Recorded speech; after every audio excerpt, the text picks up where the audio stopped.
Dawn of Justice isn't too bad though.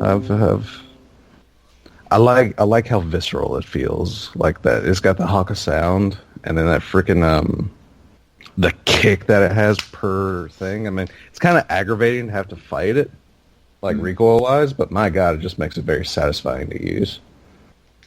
Well, that's what we like, though, don't we? We like the sound. Yeah. We like it when it sounds tough, or when it sounds like it hits, so... Yeah. Oh, that's why I love what they did with Omelon. Now, it's like they tweaked the sound philosophy just a little bit for Omelon, but it sounds a million times better now. Yeah. It's not, it doesn't sound like you're trying to use a super soaker anymore, which is good. I like the vest, the sound the vest make. Weist? Yeah. Whatever. Weist, vest. Leinenkugel, whatever. It's another word I can't pronounce. Sue me. So, by the way, this is the RNG Cast 73. This is your boy Buster Knuckle. And this is your boy Raven. And we're just going to continue this conversation. We're going to try something new. We've been talking. This was a great conversation. I just hit record. I don't know if here's the recording prompt, but this is what we're doing. We're talking. I'm just talking. I mean, I don't know. He's talking weapons, folks. He's talking weapons. Exactly. This is like a bird in his natural habitat. Come on. What we're doing right now, obviously, since the faction rally is over, we are talking about the Dead Orbit Scout Rifle, which is called, you have the name off the top of your head, Des? Haunted Earth. I believe. Earth, yeah. I'm flying in now, so I'll tell you in a minute. Yes, Haunted Earth. I had dim up. Okay. You want to give everybody the stats and stuff? I can give a little breakdown, give it a little go. Since this is our faction winner, let me just bring up the rock real fast. While you're doing that, let me just cover the little bit of the info from the TWAB. As we all know, Dead Orbit 1. In total, there were 61 million, that's with an M, folks, reward packages claimed. Dead Orbit won by more than 2 million packages, followed secondly by my boys, the New Monarchy, and third was Future War Cult. Which Des and I were both talking about it, that we were surprised that Future War Cult was so low, considering that scout, that pulse rifle that they were offering looked so good. The Heart of Time. That's what it was called, the Heart of the Time. The Heart of Time, yeah, the Heart of Time. Like, I want to break down Heart of Time first to kind of also rub people's nose in it, but I still love you all. But Dead Orbit won, sadly. But what we're missing, or what we missed out on, is actually the second 540 RPM pulse rifle in the game. The only one of its kind that is right now accessible in the game is Lincoln Green. So this is like an energy Lincoln Green weapon. And it is like almost, like its stats are extraordinarily close to Lincoln Green. Like there's very little like separation. The biggest separation between Heart of Time and Lincoln Green is the aim assist. Heart of Time does have a slightly lower aim assist. That's like fairly noticeable, but my gird. So yeah, we kind of missed out on that one. But instead, Future War Cult won, and we got another 150 RPM scout rifle. Yeah, which I don't want to say it's like hot garbage, but I'll say it. It's hot garbage. It's kind of like hot garbage. It's a flaming dumpster fire. I mean, its range isn't awful when compared to other 150 RPMs. It's also not great. It's got some really good stability, but everything else is almost awful on this thing. And I do like the I will say I do like the Model 6 loop scope on it, which is the second option. I do like the look of the crosshairs on that one. I will say that. The fact that it does have high cal rounds, a lot of people will take that as a major bonus, and might actually be one reason why a lot of people deemed Dead Orbit to win this, primarily for those high cal rounds, which is fantastic, guys, fantastic. But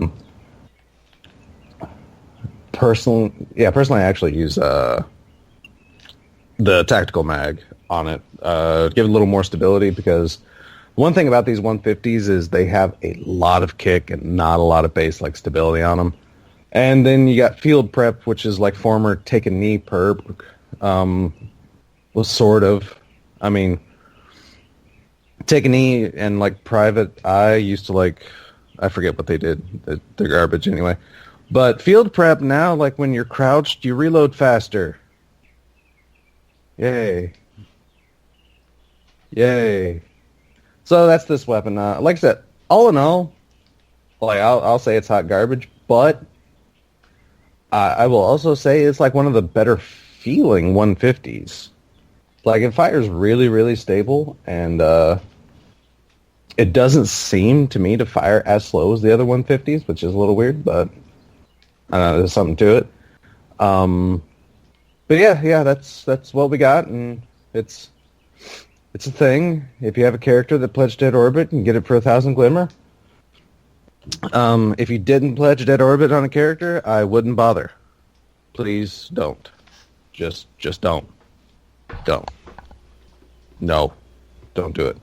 No. No. Yeah, I was actually a little surprised when I found out the Dead Orbit won, because I assumed that Future Warcult won. I know, right? I know. It's like it had a good pulse rifle. It had the number. It had that glitch, you know, that you could actually get multiple packages out of it. So I mean, there's a lot of things going in Future Warcult's favor, but I guess Dead Orbit just kind of took it and ran with it. I mean, come on, Heart of Time even had Dragonfly, which is the new Firefly perk. Come on. Heart of Time would have been great, guys. Great. Okay, so now let me ask this question, Des. Mm-hmm. Do you think that the winning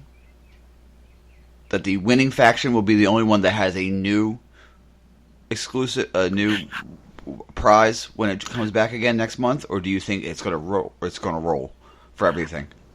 I wouldn't be surprised if all of them had a different thing, but at the same time, I really hope that Future Warcult and New Monarchy have the same thing until they win. I mean, I'm hoping that might actually increase the chances of Future Warcult taking it if it can be a little more predictable that way. Mm-hmm. But like I said, at the same time, I'm not going to be at all surprised if they end up randomizing everybody, because it seems at least 2 or 3 rounds of weapons already seem to be in the database, so I wouldn't be surprised. Like I said, if of course, I mean, it might actually be set, like, you know, this, like maybe, you know, in a few months, like the Heart of Time might run around again, like with the same like Haunted Earth and this sidearm. I mean, we don't know enough yet to be able to determine exactly how Bungie's going to handle this. But like I said, I really hope that Future Warcult keeps the Heart of Time option, because I want another shot at getting that freaking pulse rifle. Yeah. Like I've gotten a couple, you know, I've gone deep diving into the database and took a look at the other faction weapons, like the Honor's Edge, which is a sword for New Monarchy. Mm-hmm. Let me see what else they have. The Older Sister 3 hand cannon. I don't have any of the stats. Yeah. There's a lot of those that actually, like Older Sister. There's actually some still quest rewards, like the mini tool and stuff like that actually still don't have like stats attached. They're not fully declassified just yet. Yeah, I have the images. I mean, I'll post them on the Twitter. Oh, yeah. You know, after we're done this episode. The Maximum, which is a sniper rifle. If you like sniper rifles and power in your power slot, good on you. The Good Counsel, which is the other 150 archetype. Yeah, I have a feeling though that's going to be a rotated reward though. like a regular package. Considering the Song of Justice was a weekly win, I'm gonna guess that Good Counsel is going to be like normal. Yeah, I Quote can't, unquote. I can't guess. I mean, I'm assuming these are all going to be the winning weapons because there's the Future War Cult has another. Oh God, it gives me flashbacks of the Wormwood, the Enigma's Draw. Then they have a legendary a submachine gun, the Staccatic variable. Jesus Christ, Bungie. A fusion rifle, Timeline's Vertex, not Vortex, Vertex. I just said Vertex. That. They have a grenade launcher. Yeah, that week they're not going to win. They're not going to win that one. No, please, like, come on. Memories Interdict, unless it has some amazing perks. I don't think so, because actually, that information might actually be available. It might be available now. I did this a couple days ago. The Truth Teller, grenade launcher for Dead Orbit. There's an L for Dead Orbit. Controlled Vision, a sidearm. The Guiding Star, which is a auto rifle. Looks like a kinetic auto rifle. They might win that week. I might pledge to them. And Escape Velocity, a submachine gun. And they have another scout rifle by Vest, the contingency plan. I'm happy. I'm happy they're giving us PvE endgame. Yeah. They're giving us the... everybody's calling it the PvE version. I think we've even called it the PvE version of Iron Banner. Oh, yeah, for sure. It is. That's what it feels like. Yeah. And I don't get, there's like, how there might be like an opinion floating around that's like, it's kind of hilarious, but it's like, well, why didn't they give us like an option to do something in PvP? It's like, oh, you mean like every other event Bungie has done for Destiny? Ever. Except for the Queen's Wrath.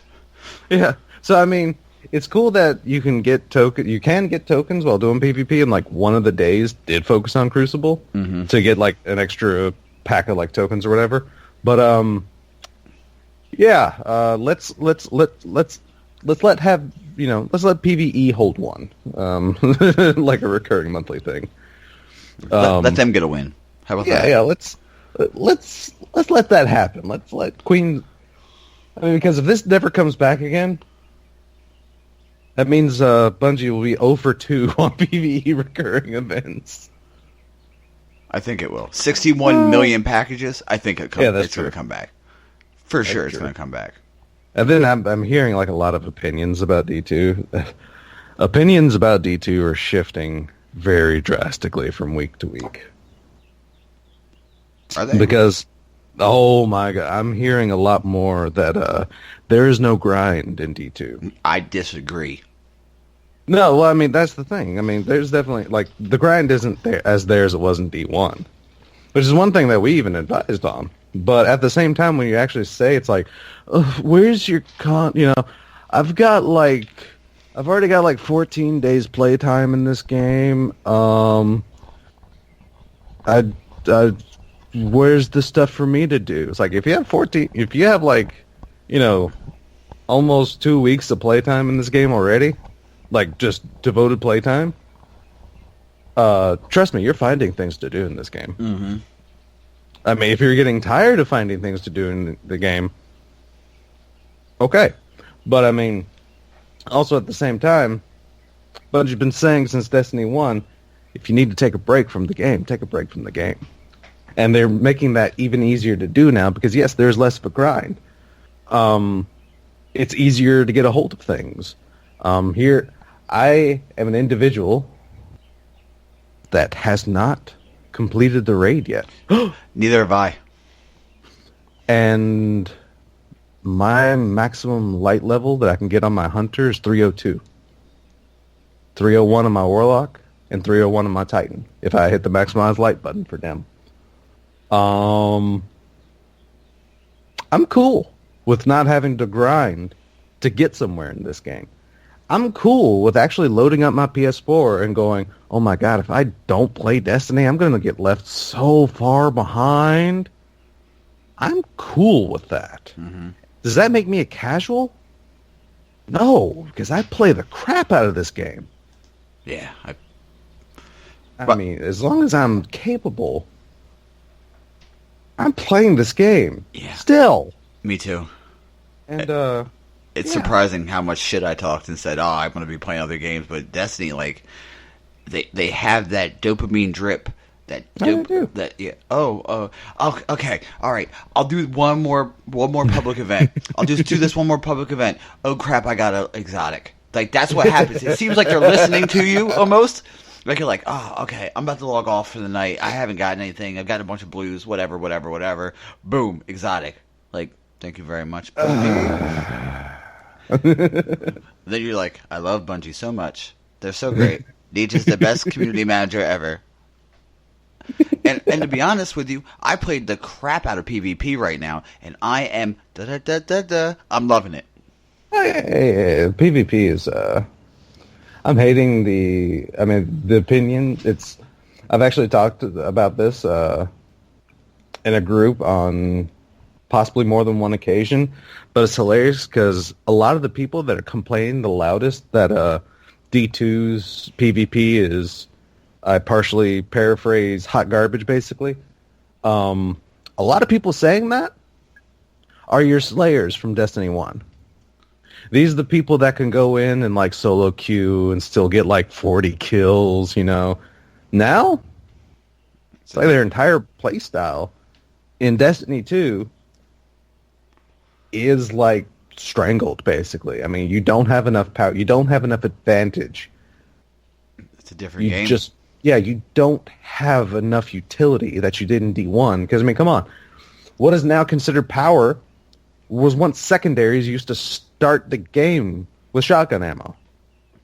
What about the availability of using your grenades? Oh, yeah. Like having grenade cooldown be 12 seconds. Remember exactly, days? Yeah, Tarantella all day. Mm-hmm. Freaking Fluxnade. Armamentarium.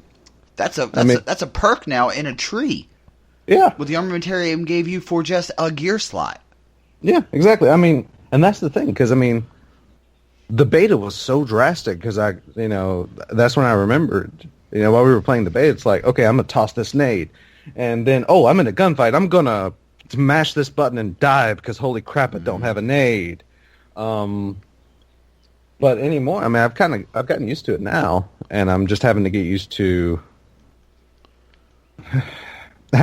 like working around coming across a team with possibly uncoordinated like blueberries, because I do solo queue a lot, and I mean, because every week I get my call to arms done at the very least. I'll play PvP on all of my characters to get call of arms done, or call to arms, because that's more powerful rewards. I will put up with, especially now that they've made it a little easier, I'll put up with like 4. I think the longest it took me was 6 matches since they changed it. And I'll put up with like 4 to 6 matches on each character to get more Nightfall tier rewards. And like basically that's like my ritual whenever I'm able to log on. It's like I'll get my flashpoint done. I'll then hop over to do the the call to arms. And then I'll like run around and do a couple public events to clean up like the rest of the clan XP for those powerful rewards. Mm-hmm. So I mean, come on, for a solo player, which is basically how I'm kind of playing D2 in the powerful rewards section, that's 3 sets of Nightfall tier rewards. And if you're not a solo player, there's the Nightfall itself, which I really haven't concentrated much on. Ooh, let me just tell you about this week's. Okay. This week's Nightfall is difficult. That momentum. Oh my god. Yeah. We were kind of right and kind of wrong when we called them what momentum would mean. How it was. It's. Oh yeah. Yeah, you have to move. Yeah, the only way you get like shield regen and crap is by moving. Yeah. I really like a couple of them we did call. But I'm liking these modifiers, though. I'm really liking, because they're not just modifiers. They're like, oh, no, now I have to wear all my arc gear. Oh, now I have to wear all my void gear.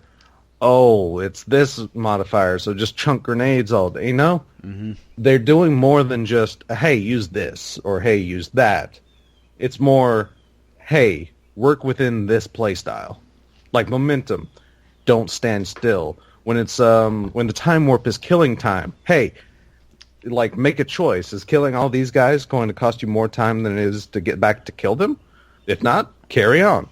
If it's worth it, kill them, get some extra time. I mean, I really like the modifiers here because, like I said, it's actually having you to shift play styles a bit and like work within the system a little more rather than, oh, hey, am I going to use this arc gun or this solar gun? Yeah, and the Savathun strike is dark. Dude, I love Savathun strike. I do too. God. It's so dark. Like I love the fact that the bosses, like, just to say in general, like the strike bosses have more variety, basically. Because if it was a Vex strike before, then you're up against a giant Minotaur in D1, 9 times out of 10, or it's a Hydra. It's either a Minotaur or a Hydra. Yeah.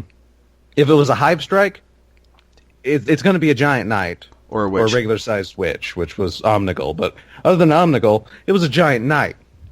But now, you're up against a giant Shrieker. It's like, ooh. Mm-hmm. One of the Pyramidion strike, you're up against a Hobgoblin? Ah! It's like everything's getting a chance to be this giant boss that you're having to fight against. Oh, and they all have just enough mechanics. Oh, and have you noticed on the Savathun strike that the Shrieker has a crit spot in its back?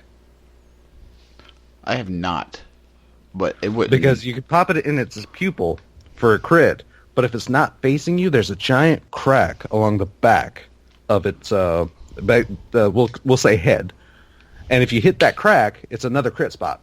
Really? Yes, it's really cool. So that way, even if it's not focusing on you and shooting at you, and focusing on someone else across the map, you can still get crits on it. So yeah, that's like another interesting aspect to like a lot of these bosses is they're not just like giant forms of like an enemy. They actually have like certain nuances and variances to themselves. Yeah, I mean that's one of the things because I played I did a couple strikes today because I was grinding to get my. Speaking of the grind not being real, to get my gunsmith faction. Or my gunsmith rep up high enough to get the anti-ope D. Because I'm liking submachine guns. I mean, obviously, I like bullet hose auto rifles, so subs are right there pretty much what they used to be. So I grinded 6 strikes, 7 strikes to get just, because the chest opens, you get you get little tokens, and you get little blues. And you get stuff that drop along the way. So I'm sitting here and I'm going through and everything's good and I go to the gunsmith and I turn in and I get 3 or 4 drops. I have a crap ton of armor parts and I'm like, all right, cool. Well, I didn't get it. Let me go see if I have anything in my vault that I don't need because I'm already starting the horde and I don't want to have bad habits from Destiny 1. So I go and I look and for those that don't know, the kinetics face left, and the energy and power face to the right. Mm-hmm. Little bit of info there. Some people didn't know that. This guy right here didn't know that until just now. So I'm sitting here and I look and I'm like, what is that? So I see the Royal Disposition, the new Monarchy sub for energy that I liked. So I look and I'm like, that looks like a submachine gun. And I go right over and I see Anti-Ope D. And it's at 265 light, which means I've had it since this Titan, my Titan started. It might have been one of the first couple drops from the gunsmith. So I grinded for nothing, but I had fun playing strikes and whatnot. Yeah. And I played the Lake of Darkness. Oh yeah. Now, did you know that there's alternative starting like where they start and you get like the Hive is taken over, like Zavala. Yeah. What I got was when I loaded in, Zavala talked to a guardian, we need to take over this mission name Baby Dog. Uh-huh. was what he said. And I heard it and I was like, did he just say baby dog? and then Devram got on and he was he was laughing. And he was like, yeah, Guardian, I'll be your backup on Operation Baby Dog. Baby dog. And like just cracking up. And Zavala was like, yeah, I didn't name this one or something like that. And I was losing my mind for a split. I was losing it. I was like, there's no way that's right. And then afterwards I go online and I look, I just look to see, because we live in the YouTube generation. If something happens, there's somebody YouTubing it right now. And apparently it's a thing that they did record alternative starting lines, alternative intros, I guess, for strikes. And there's a lot more. Oh, wow. So that's cool. Be on the lookout. I thought it was hilarious. It was really, really good. Super funny. It's too bad I don't really play strikes. Well, I was solo queuing, and that's just the easiest way to get a bunch of gear really, really fast. A bunch of blues really, really fast is to solo queue. I mean, you're not wrong. Like, definitely, like, just what a strike gives you. Like, because a strike gives you, like, a lot of freaking crap. And it's actually hilarious, because seeing that chest open at the end of a strike is almost like something out of Borderlands now. Because there's just so much crap that spews out of it, because the glimmer that you're rewarded spews out. Each and every singular token is another thing that spews out. All of your engrams just spew out. So it's just like a fountain of crap. It's just really nice. Exploding from this chest, and it's really, really great. Feels good. It feels good when it happens. Yeah. So even though like a lot of it's not really, rewarding things, this is really good to see all that stuff just come right out. It's raining loot. Yeah. Oh my goodness, it's raining loot. And I was playing with the token, the fire team token. Oh yeah. And it had three legendary engrams drop, and I'm like, they really did up that definitely, you can see it ups it. Yeah. It ups the drop rate drastically. Which is, if you're going to spend silver dust, I guess you would want to make sure it does that. Yeah. So, yeah, that was my little grind story. I grinded for nothing, basically. I groaned for nothing. Since we did mention the Iron Banner comes back this week. This is the first Iron Banner of Destiny 2. Starts October 10th at 2 a.m. Pacific time, so 5 a.m. Eastern time, reset. And it ends the 17th at 2 a.m. Wait, it starts at reset? That's weird. 2 a.m. Pacific. So that's weird, because they've been having it start at, Bungie Standard Time. Yeah. 10 a.m. Pacific. That's really weird. It starts 2 a.m. Pacific time, so it's on reset. Fair enough. And it ends on the 17th at 2 a.m. The game mode, obviously, Control. There will be a special... The ritual changed a little bit. Wow. Yeah, that's actually... What is different? Here's what's different. Combat is between 2 teams of 4, obviously. Now that's proven. It's not sixes. Your fighting ability, not power level, will determine the outcome. Ooh. So, it's no longer power level matters. And bounties and ranks will be replaced with an Iron Banner engram. That's moderately confusing to hear. So are you getting Iron Banner... Is that like a guaranteed Iron Banner engram, like at the end of every match? Well, here's what you need to compete. Finish the campaign. You can only get to Saladin through the tower. Visit Lord Saladin in the tower and play the Iron Banner playlist in quick play mode and matchmaking. So now we know it's going to be obviously it's Control. What's in it for you? Earn Iron Banner tokens in every match. Okay. More if you win. Daily and season milestones that track your progress to glory. Yeah. Season. And claim brand new armor wrought in the forges of the Iron Lords. And if you've seen the gear, holy crap, it's fricka amazing. This has got to be one of the few sets that I prefer the Warlock armor. Like, pretty much out of the three, like, the Warlock armor just might be my favorite in this set. Because, oh my god. I mean, I do like the Hachiman style of the Titan, but yeah, the Warlock's not bad. I mean, all of them aren't terrible.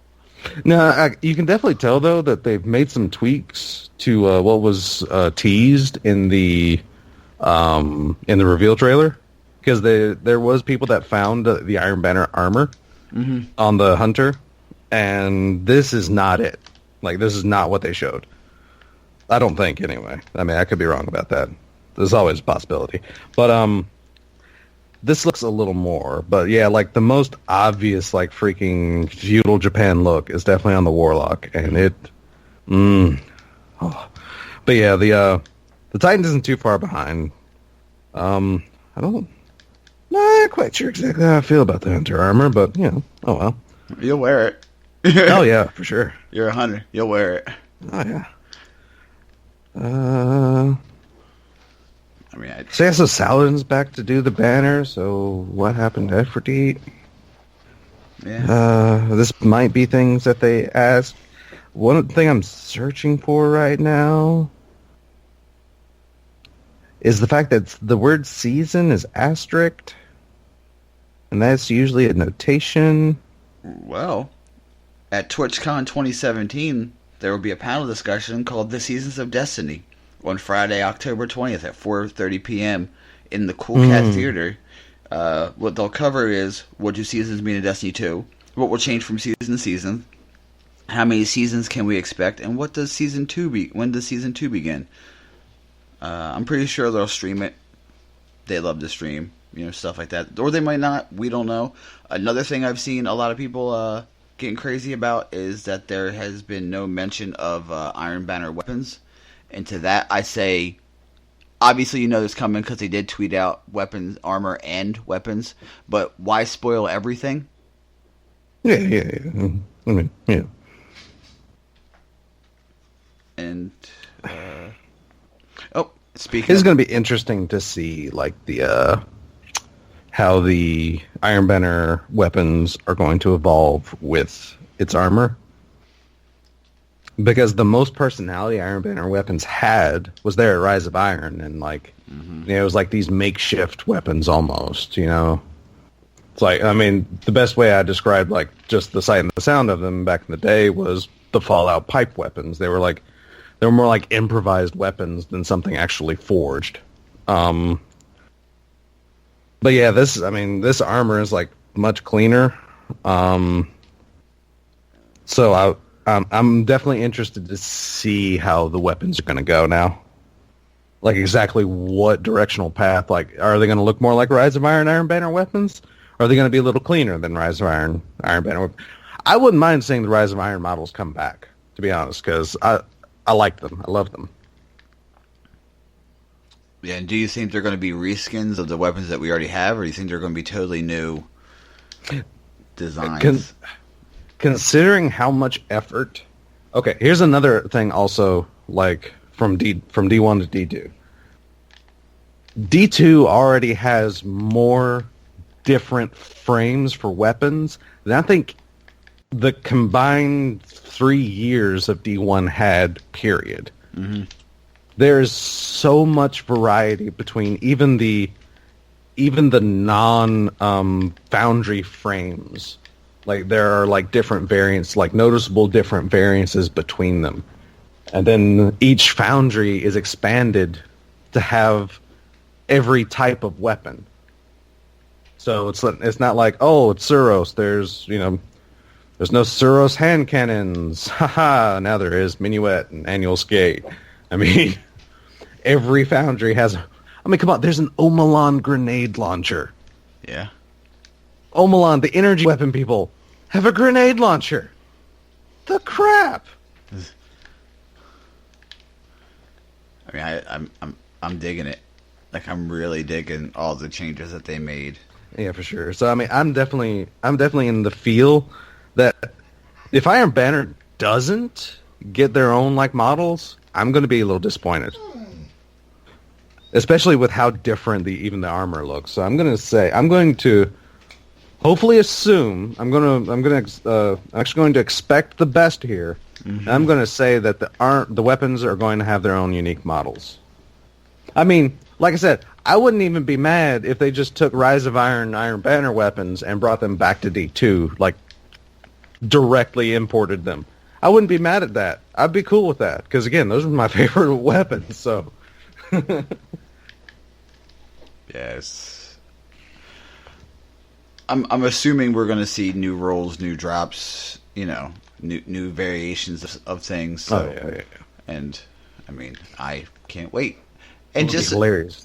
And it just so happens I'm on vacation this week. Totally accidental that I picked the first time Iron Banner comes in. Because I mean, how would you know? How would I know? I know, right? But it just so like I read that this week and I was like, dope.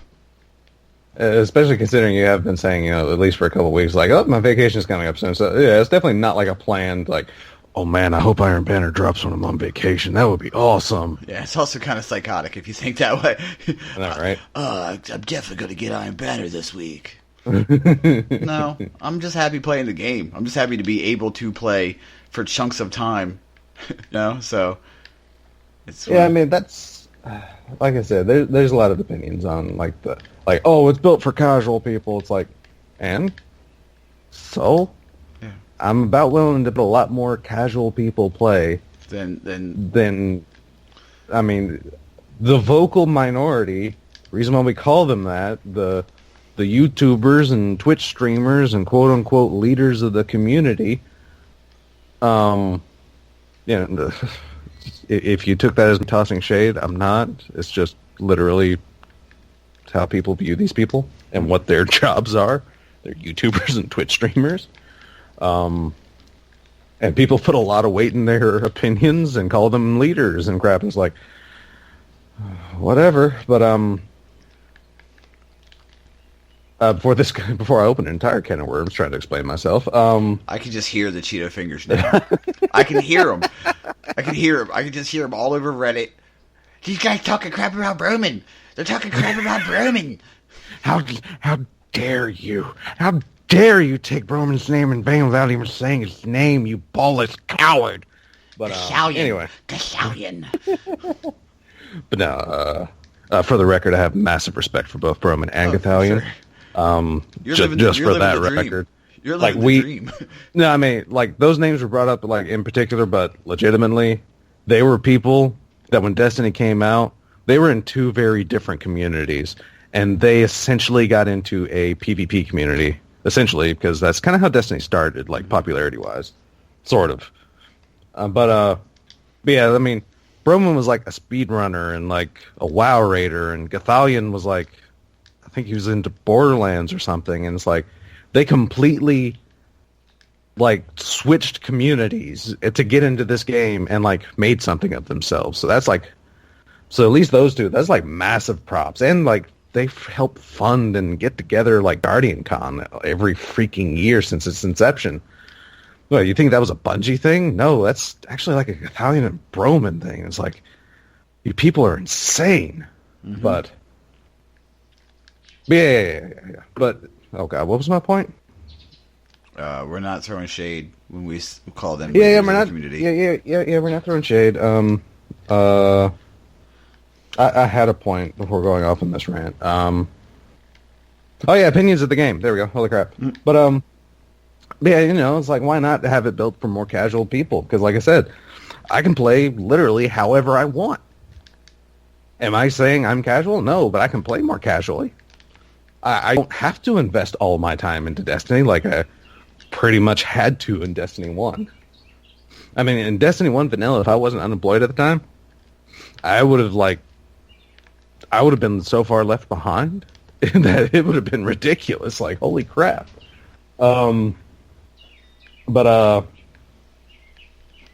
But yeah, so I mean, it's there's just like weird opinions. You know, a lot of people didn't like Faction Rally, and it's like, oh, you can only open 30 packages. Oh, you didn't get the one piece of armor that completes the set. Oh, Oh man. Oh no! Oh no! Oh no! Yeah, how dare Bungie like? And there's a lot of people. It's like, well, why not just open up the loot pools and like let us grind whenever? It's like, so wait, you're complaining that there is no grind already in Destiny 2, and then you want to like completely eliminate a recurring event. Yeah, completely take it out the like equation. you want to like knock it out in its first appearance and then not worry about it ever again, pretty much eliminating any need for grind in that event ever again. Whereas if the loot pool is limited, yeah, it sucks, but guess what? Try again next month. I mean, this is the point. My faction didn't win. It's glitched. Oh Jesus! Come on, guys. Come on. So I mean, there's like a lot of like floating opinions that are just. It's coming to the point in time. I'm almost ready to call Destiny, like at least the vocal part of it, almost as freaking confused as the Final Fantasy community. Like, it's almost that bad, guys. I mean, it's almost that bad. Yeah, I know exactly. Because these people about don't know what the crap they want in this game. Final Fantasy 14 is so terrible. It's the worst game ever. What's your favorite Final Fantasy? 5. What? Final Fantasy X came out. Oh, this is awful. There's voice acting. I can't name anybody. It's so linear. Oh my god, 10 years later. Oh my god, 13's most awful. What's your favorite? 10. It was amazing. Wait, what? So yeah. I've dealt with a lot of that crap. I know you have. I know through the years. I know you have. You can hear I've been through this. I've dealt through this. This is what I've dealt with. Really? Like, 10 has always been amazing? Yeah, 10's always been amazing. Not really. 100% of the time? Every time? It's been great. Because you go from the open world possibilities of like 9, 8, 7, 6, 5, 4, 3, 2, 1 to something extremely linear. And that's like your massive complaint about 13 is, oh my god, it's too linear, which I agree. 13 was a little too linear. 10 wasn't as bad as 13. I'll say that. No. But by God, people give 13 a lot of crap. And if you have not noticed by now, I'm willing to talk Final Fantasy with you. As Subcult can tell you, I will have a Twitter conversation about a Final Fantasy. In 150 characters over and over again. Yeah. I work my way around those limitations. Mm-hmm. I'll make a note, and then I'll just put that note in there, and then you'll see what I have to say, because that's what happens. I think at one point in time in my talk with Subcult, I actually like typed it out, took a screenshot of what I typed, and then posted that as an image to the thing. That's what everybody does. It sounds about right. Yeah, I'm with you. So yeah, I found my way around that, but no, anyway, like it's starting to get like really, it's getting bad. It's like, guys, just play the game. We don't know, like, squat. Like, if you want to talk about like a grind, we haven't experienced that because legitimately D1 Vanilla didn't have as much of a grind as like Rise of Iron had because they continually added things to go for and to get, and they made certain things easier from D1 Vanilla to like Taken King. Does anybody remember when pledging to a faction used to like eliminate all of your other reputation gains? Yeah, you only got for that one faction. So, like, I mean, yeah, you could like level up a faction really fast because everything you did went towards your faction. Literally everything. Everything? Everything. Yeah. But I love... oh, God. And I'll say this again, because I know I've pretty much, like, expressed this opinion. And to counteract, like I said, a lot of, like, weird opinions that might fluctuate around this game, I'm not afraid to state my opinion is still, I love tokens. I love the tokens. Yes. Yes, 100%. I'm It's with like you. I'm with you. rather than having this obscure like number systems, like, oh, you get 100 reputation points, another 2,300, and you can get a faction level. Now I can look at my token stack and it's like, I got like 60 tokens. That's 3 About levels. 3 ranks. Let's go see what I get. Let's. I mean, sadly, right now that nothing basically is like smart loot. Right now it's basically pulling the lever on a slot machine, which, legitimately, after doing what I may actually be renaming to the Featherstone. Thanks, Holden, for for that little nugget that you dropped on me.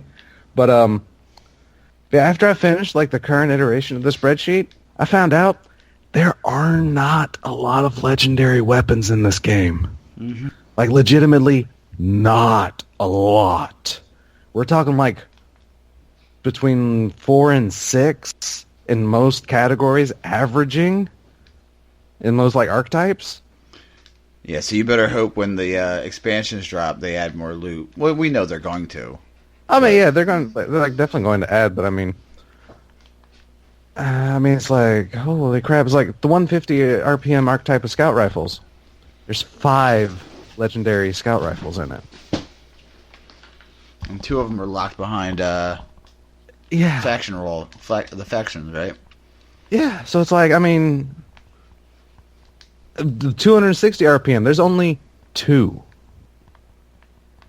One of them is behind a faction because it's the contingency plan from Dead Orbit.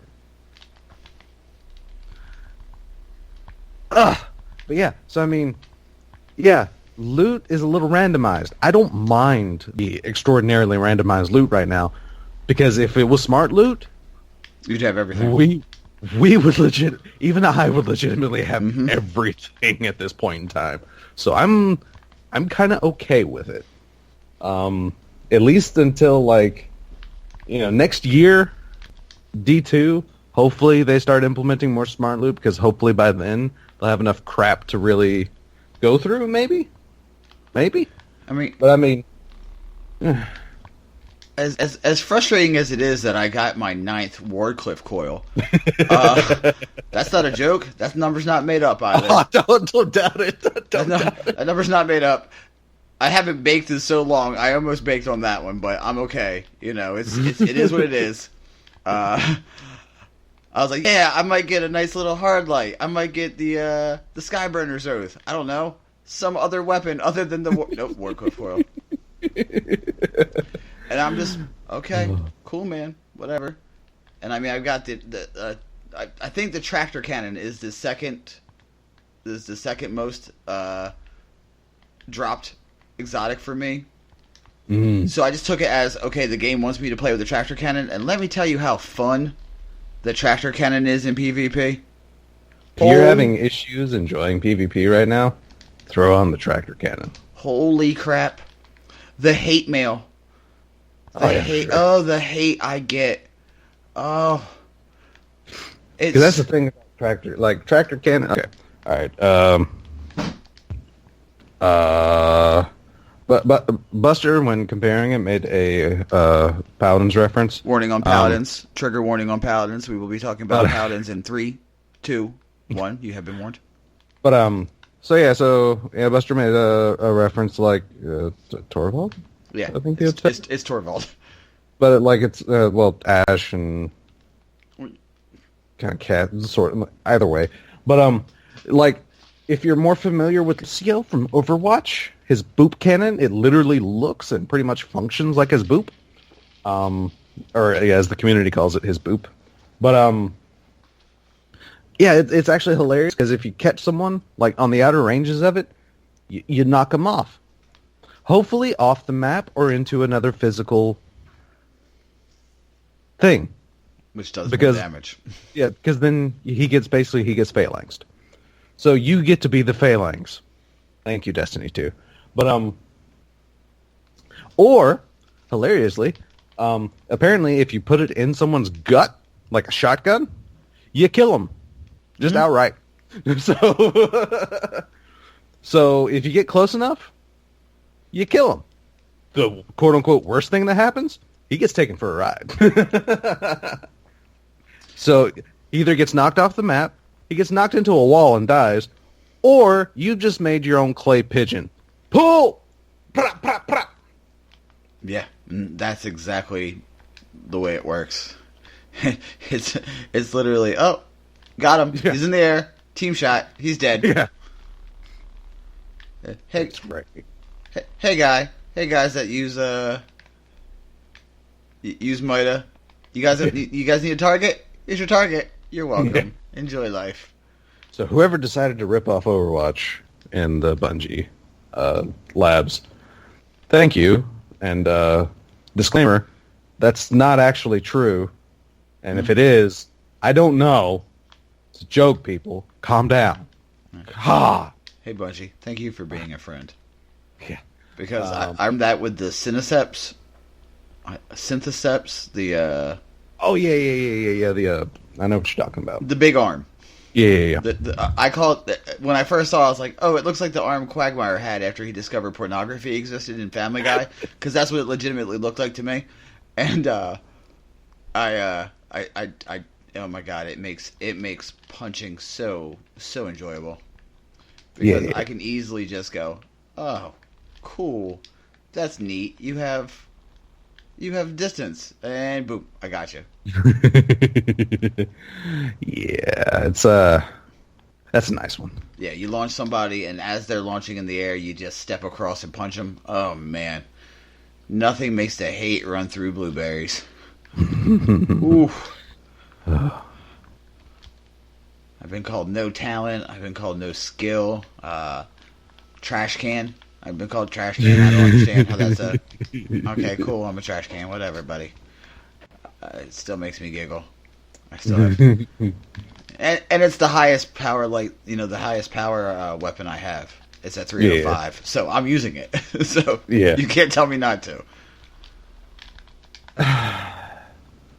But this does make me wonder. So apparently even Iron Banner is not going to be light-enabled? Nope. It says it's your skill, not light. So why even have that as a thing that pops in on Crucible stuff?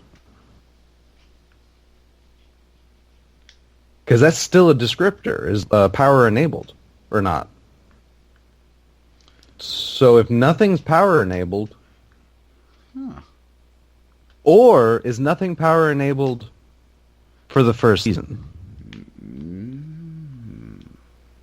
Maybe they're letting people catch up and get used to the new game before they flip the switch. Yeah. Disclaimer: there may not be a switch. People, chill. Okay, I'm done with that bit.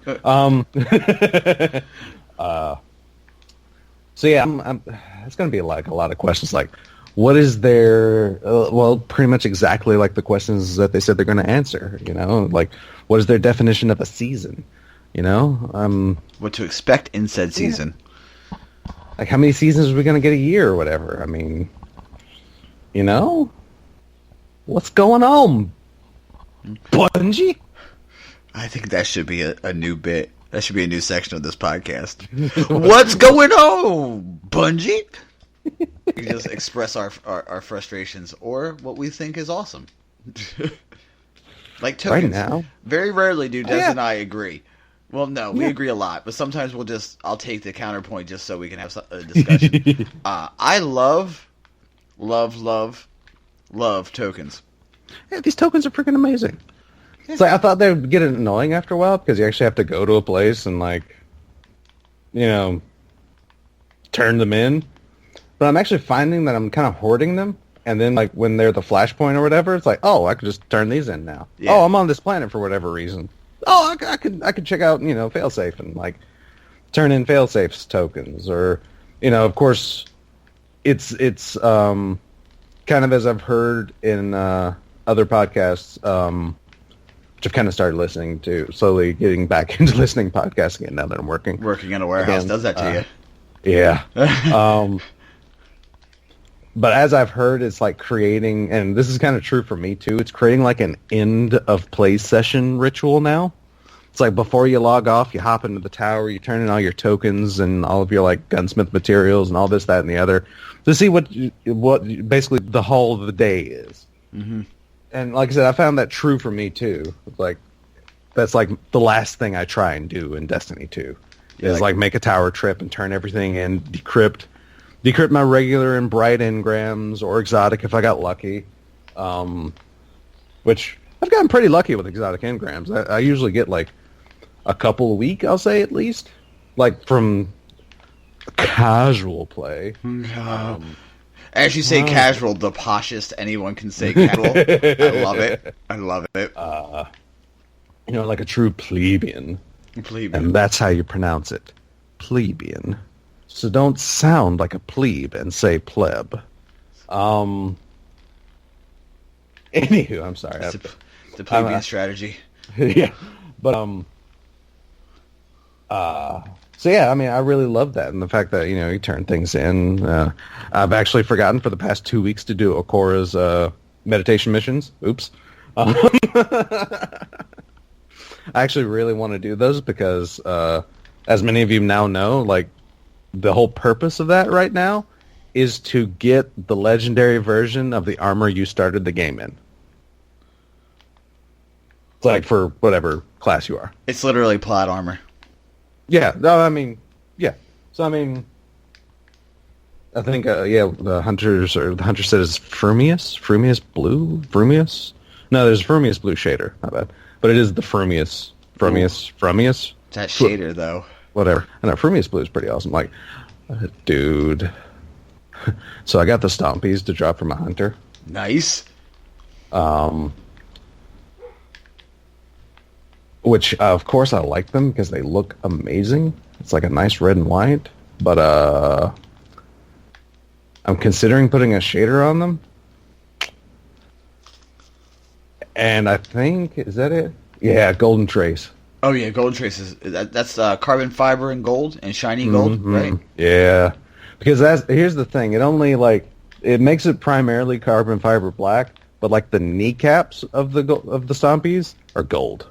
So it's like, that's just a nice enough touch of gold for me to consider putting that on. Yeah, because you don't want two gold. You don't want Midas. You don't want Midas anymore. Like I had the Peacekeepers drop the other day. I'm playing a lot with subs, and those just make subs so instantaneously loaded, and it's available instantly. Like there's no ready up time, like up and ready. Yeah.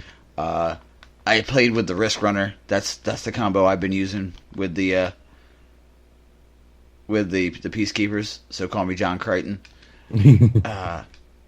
I want to do a double a double sub class, but that super limits my distance. Yeah. And I'm gonna have to get all up in your face, as someone once said to me. I'm gonna get all up in your face. So that's something I'm thinking about. Just maybe for PvE, just having fun. It doesn't really matter. PvP, I'll never do it. I'm always going to be running with my. Oh man, you're gonna. What's this? The hand cannon everybody wants. Better Devils. Better Devils. Yeah. I got Better Devils to drop, and oh man. Oh crap! No. Oh, Berg, if you're listening, we apologize in advance. I don't know if you've gotten your Better Devils to drop yet. Buster didn't know. I'm sorry. That's his. That's White Whale. That's his White Whale. As far, yeah. He's That's his shadow price. Yeah, last I played, or last I was able to group with them, he really expressed desire for a Better Devil because he was not able to get one to drop yet. Because, there's no grind in this game, and why would you actually need to wait for something to drop? Am I right? Because, okay, I'm done now. Sorry, Berg. I didn't know. But, I didn't know. But as soon as you said that, it reminded me, I was like, don't be mad. I still love you. If you want to play some PvP, that's how it dropped for me. But yeah, and also like I was looking at some things, and I have a nice impromptu like segment we can do. Yeah.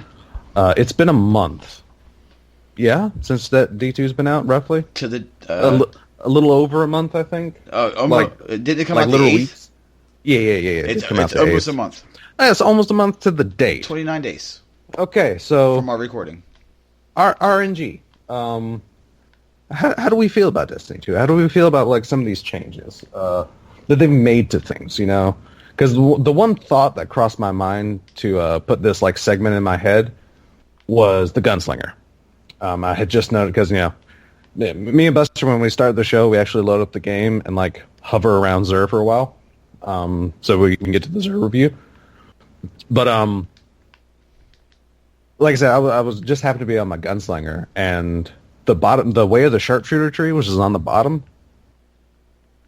Like thinking back to actually when I do use this thing, and how I can like shoot a boss in the head 3 times, and I generate 6 orbs of light without even killing anything. It's like, oh my god. It's like, I love that change. Like I said, just the fact that I can actually create more orbs with a damage super better than like a striker damaging a boss. Because, I mean, you pop your Fists of Havoc, and you might kill a couple trash mobs next to a boss and create like 3-4 orbs of light. But if my aim is on point, I can create 6 and drop, I mean, it's not a lot of damage, because supers don't do amazing damage to bosses, but it's still a noticeable chunk. And like I said, I'm sitting there just crapping out 6 orbs of light for hitting him in the head 3 times. Which, I love that change. And then 6-shooter. I'm hard on 6-shooter. Like I'm hard on Sentinel? Yeah, I'm hard on 6-shooter because it's the Ackley Fate symbiote all over again. It's quite literally that. Because, yeah, you get more shots. But by God, you have to use those shots fast. Which, I mean, is great, the fact that 6-shooter gives you the capability of, like, rapid tapping these shots out. But, I mean, it's just difficult to use. And, like, with people cluttering together in teams now, it's, like, really difficult for me to use. So I'm just really hard on it from that perspective. Like, I'm sure there's people that can use it and, like, really use it effectively, like, really aggressively. Like, I'm not able to. But that and Arc Strider. I still think of it as Blade Dancer 2.0, and I'm still okay with that, because it is still amazing that way. Yeah, for me as a Titan main, you take away, everyone knows I was a defender. You take away the bubble, but you give me a bubble. But you're giving me more of a... I don't want to say hamster in a bubble in a ball feel, Yeah. but you know how crazy people get when you pop your super and just throwing your shield, you're walking forward blocking shots. People lose their mind. They don't know what to do. Yeah. And then you get close and you're like, and you throw that shield and then it bounces around. By the way, people don't know it bounces too much. It bounces a lot. Yeah, it does. It bounces a lot. I throw it in a cave. It's a bad day for people. If you've watched a Captain America or Avenger movie, it is literally bouncing that much. Yeah. I mean, I would say street sharks, like when they throw the manhorse. Yeah. That's the metaphor I used. Striker, I never liked Striker. Striker's decent in Destiny 2. The surprise I had was how much I like the Sunbreakers. I'm running around with Hammer a lot. dude, it's like I'm actually surprised at the amount of people that still have some hate for have hate for Sunbreakers, because legitimately, like a lot of people I think a lot of people try that top tree and say, oh, it's just not as good as it was, so it's garbage now. It's like hammers are actually okay. I mean, no, they are not what they were, but I mean, the hammers were the broken subclass of the Taken King. Yeah. So, I mean, they're never going to be that good. The galley hammer tree is amazing. That's what I call That's it. the top one. Yeah. Yeah, yeah. Sunspots are whatever. I mean, it's good if you want to continuously damage. Which is bosses. exactly what I use sunspots for. Mm-hmm. Because you popping up, and especially the fact that, oh my god, like standing in a sunspot now while throwing hammers, you actually get like over twice the hammers that you would normally get like with sunspot builds, which sucks because that means you can't stand too close to a boss because then you're knocked out of your sunspot and you're kind of like throwing like really slow before you get back to your sunspot. But by God, like the damage and the crowd control it's got because Ermagerd, and then everything that dies from a sunspot leaves a sunspot, and like it just increase like perfect storm condition. Sunspots are still freaking amazing and like incredible to watch. Which, like I said, I'm surprised like a lot of people are still sleeping on that because a lot of people didn't use sunspots in D1 either. And I've been a proponent since sunspots were a thing. Like, by God, sunspots are amazing in PvE. Don't use them in PvP. No. Don't do that. No, definitely use the top. Especially now.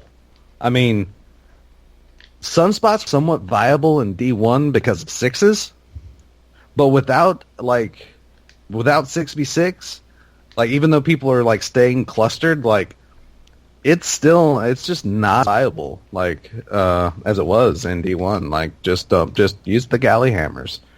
And just because I've put in work myself with hammers in PvP because I think because the like general consensus is that hammers suck. People don't really try to dodge a lot. Mm-mm. So they just kind of see it's like, oh, I'm going to take this guy, bop, turn around, Hail Mary, bop, bop, bop. All right, next. But yeah, I definitely have fun. The explosive damage is also incredibly, yeah. The damage that you get from the galley hammer going off can really hurt. Yeah, like I mean, it's the team shot era. It's what happens. Oh, yeah. People are going to be team shotting. If I hit somebody with a galley hammer and everything pops, perfect case scenario, I'm going to hurt everybody. Everybody's going to be hurting. So it's yeah, and like I said, I am disappointed though. And one thing, because I've got to say, PvE Night Stalker is still amazing because you can still get a crap ton of orbs off of Night Stalker. A crap ton of orbs. Like no matter your tree, you can get a ton of orbs because every time you tether an enemy, it's orbs. So it's like, my God. But and the fact that your base shadow shot now has bloodbound attached to it, so no matter what tree you're using, you're getting bloodbound. You're getting it. It's a thing. It's like cool. The only bad thing is that even if you're using the non-quiver tree, because I do recommend using the quiver tree in PvP, but I actually do not recommend using Night Stalker in PvP. Because even if you're using the one shot, like Shadow Shot, you cannot kill somebody with your super. You piss them off, though. I mean, you make them really weak, but they're not dead. Like, even with a direct hit, they're not dead. And it's not like if you take my shield throw or my shield, you're done. Yeah, and I'm like, I'm okay with that being true with the Mobius quiver. Because it's basically, I mean, if you're spamming those super buttons, you can get like maybe 7 like shots off, like in the time it takes for you to do a super, like the animations and crap. So I mean, it's nothing like Destiny 1 Quiver, which you had 3 shots. So this is like the glitch that was Quiver that gave you all kinds of freaking arrows, which I think is hilarious that they made it a feature in this game. But yeah, like, I can see that, like, not absolutely one-hitting because you can get a lot of them off, but at least get the one singular shot to be able to kill whoever it directly hits. Because, I mean, it kind of cripples it in PvP. That's frustrating. Yeah. So, I mean, that and there are so many people now using the I think it's the bottom tree, the Way of the Pathfinder. No, not the Way of the Pathfinder. It's the Way of the Trapper that gives you invisibility on your dodge. Mm-hmm. There's a lot of people using that in PvP, thinking they're smart. Which there's actually rumors that invisibility actually takes away the aim assist of a weapon. So it may actually serve a purpose in D2, but I still see you. I still know where you're going. Invisibility does not last that long. I should know. I tried to use it once I realized I was using it. Because again, I was actually using the one-shot tree at least once in PvP because I direct hit somebody and they didn't die. So I also realized I was running the Quick Fang sword. So I pulled up power. It's like, oh, wait. Let me dodge, go invisible, and try to sneak up on someone. Sadly, it doesn't last that long at all. It does not. If you're used to D1 invisibility, the Night Stalker's does not last that long. Guaranteed. Because I tried. If it would have worked, I would have had a triple kill with my sword. It would have been amazing. But I uninvised 30 foot from them, and it's like, oh no. They just turned and shot me. It's like, deserved it. Oh, but that would have been hilarious. That would have been a clip. I would upload that to YouTube. But considering that's not there, it didn't happen. Literally. It doesn't happen. It didn't happen. No bid, didn't happen. Warlocks are probably the least changed out of the D1 stuff. Actually, no, I can't say that. I can't say that at all. Because the Slova bomb moves so freaking slow. It does. My God, there's so many times I've ran PvP, and it's like, such and such on the enemy team casts Nova Bomb. It's like, all right, cool. I turn a corner, and it's still coming. It's like, oh. It's like watching the moon descend in Majora's Mask. Turn, run. I mean, I was going to say it's the Jason Voorhees of supers. Exactly. It's coming. And then when it actually explodes, the giant freaking Axion bolts that track you across the entire freaking map, which I'm not mad at because it's a super now. There's so many things I'm not mad at in D2 just because it's like, oh, well, I mean, super's one shot. Mm-hmm. Most of them anyway. So yeah, I'm cool with that. Oh, it's a power weapon now. Shotguns. Dumb range? That's a power weapon now. I'm cool with that. I still don't see how some people are freaking... There are people that are still amazing with sniper rifles, and I think my skill, what do they call it? My MAR is starting to kind of catch up, and I'm getting amazing snipers that just peek a corner for half a second and take my head off, and it's like, how? I didn't even have the reaction time to pull my trigger, and you're just, how? Yeah. But yeah, those people are back. Yeah, but those people are easily counterable. Just they're make counterable. sure you eat all the power. Just eat all the power ammo. They're counterable for sure. Because instead of special denial, it's power denial. And if you can't, okay. Anyway, but yeah, Warlocks, Slova bombs, hilarious. Because again, turn a corner, it's like turn the other way, run. Storm collars, still kind of aggravating. But I do notice their range isn't quite as dumb as it was in D1. Not quite. It's almost there, but not quite. Still pretty dumb, though. It's still pretty dumb, but oh my God, I have killed so many Stormcallers. And it is so easy, actually to solo challenge a roaming super. It's actually kind of dumb how easy it is. Energy weapons do a lot of freaking damage to them. Yeah. Grenades and stuff. It's like, oh my God. But anyway, and what else? What's the last one? Oh yeah, Dawnblade. That's actually one I can't speak much on because that's the one I use the least, incidentally. I like that. Not because I don't like it or anything. I like it when I use it. It's just for some reason when I'm running PvP, it's usually either Stormcaller or Nova Bomb. Regular Nova Bomb, not slow. Regular. Dear God. The regular Nova Bomb. Because I actually love using it to shut down supers. Because a Nova Bomb will, of course, kill anyone in a super. And if it doesn't direct hit kill them, it leaves a vortex, the one I use. So it's great because I either like try and jump into a group of 3 people because that's like 90% of the enemy team. Okay, 80. Yeah, or would that be 75? 75. Crap. My bad. Math. Oh my god. Math is hard. I woke up. Yeah. So yeah, so I mean that's like a huge advantage for like a few seconds. But I just love like, oh, this person cast this. Oh, he's around the corner. Here, hold this. And I just love doing it. I love super, like, if I do play Striker with Fists of Havoc, I primarily save it for shutdown. Mm-hmm. Because, I mean, supers are powerful, so, I mean, if I have something to shut down a super, I'm going to shut it down. Like, that's still my mentality. But yeah, and, like, you know, we've already said we love the token system as opposed to the old reputation system. It's easier to like wrap your head around. Is easier, you know. Like I said, you can quickly look at it. Usually, for most factions, it's like 20 tokens get you a level. I think the planetary ones are 25. I think. Don't hold me to any of this, but either way, it's still close to 20. And like I said, you can get a rough like, okay, this is like 2-3 ranks for me.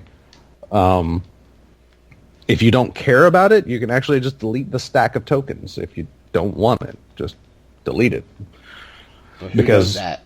Yeah, tokens will delete X, because I've deleted like 2 or 3, just to see if they deleted it in stacks or not, or if I had to like, you know, kind of like the shaders, which I finally went through and I deleted all of my green shaders.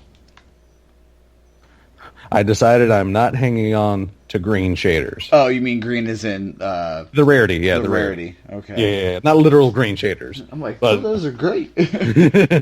But no, I'm hanging on, especially the legendary shaders. I'm definitely hanging on to those. And of course, the blues right now are pretty much the most common I get. Unless I do have a crap ton of tokens, because the green shaders are pretty much the planetary shaders, but they're just... I mean, they're green. They're like really easy to get hold of, so I don't really mind getting rid of those. Because, like I said, they're just the super easiest. So if I really want, like for whatever reason, to put the EDZ camo, which if you do, more power to you. I just don't like camo. I'm not that kind of Southern boy. But yeah, so that's... Oh yeah, the desert fault, the literal camouflage. Yeah. But shader system.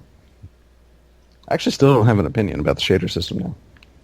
I like it. I don't know, because part of me wants to... I mean, I love the fact that we can apply shaders to weapons now. Let me tell you that. Because let me tell you, 20% of these weapons look sexy in the raid shader. My gird. I know I keep saying it, but my gird.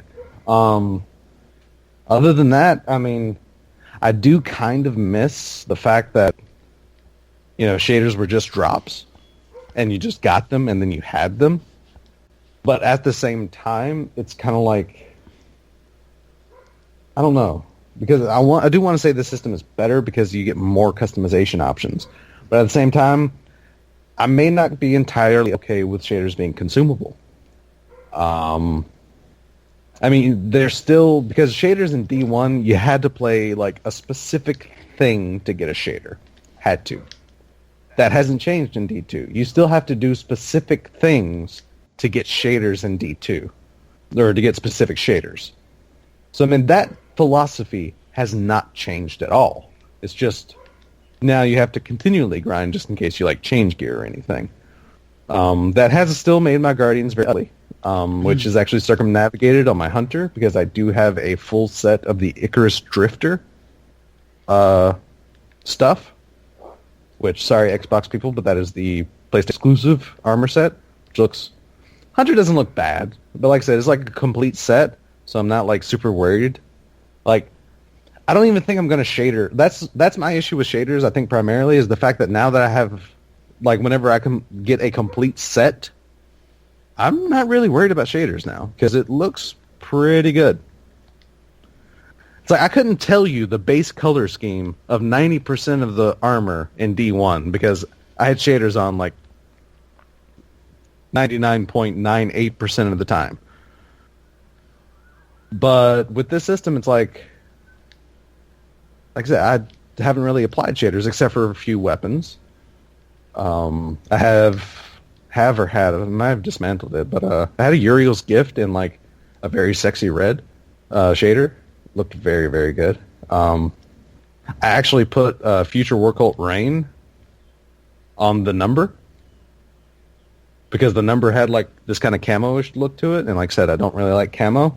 And Future War Cult Rain get like the exact same color pattern without that camo look. So it's like, okay, now it looks a little... And I do like doing that with like certain weapons, because certain weapons look kind of like rusty and grimy. So I'll take like its base shader and apply it to it just to get like that cleaner, fresher look to it. I may have done that a couple times. Because there are a few weapons that do that. It's just kind of like they're worn. But like you take that... let's take the Anti-Op, for example, which doesn't look that bad, I don't think. Yeah, it's a little rusted and worn.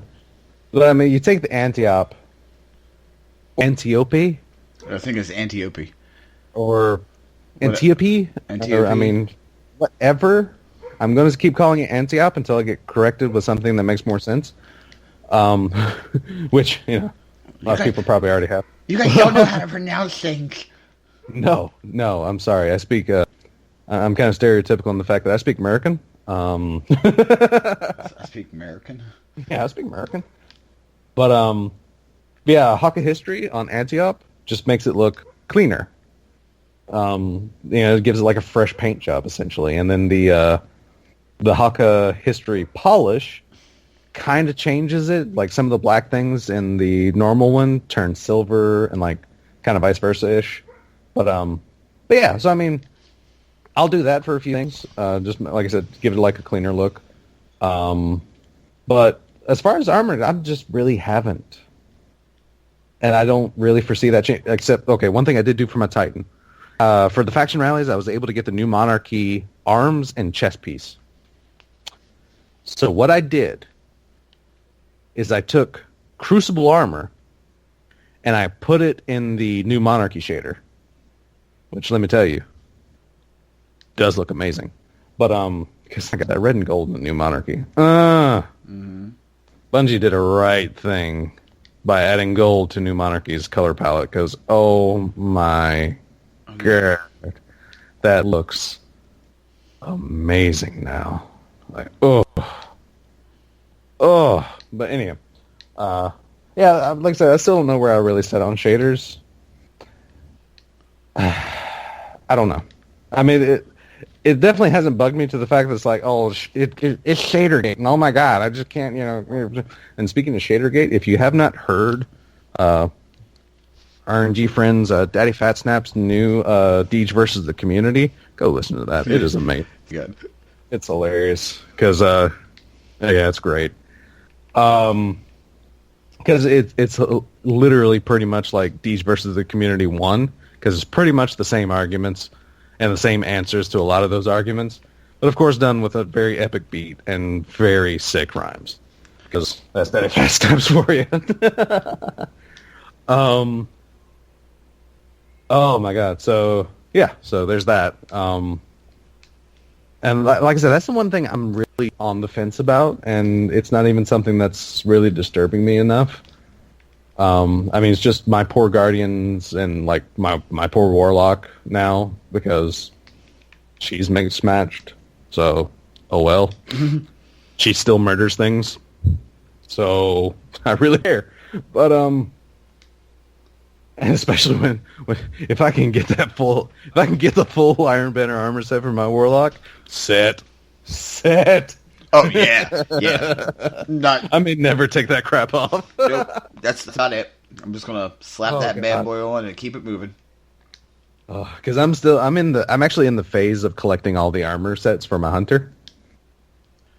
Like I want to that's what I'm doing. Like I'm creating an artificial grind for myself, but I'm just like every time I get like a bunch of tokens, I'm gonna turn it in. I'm a hunter.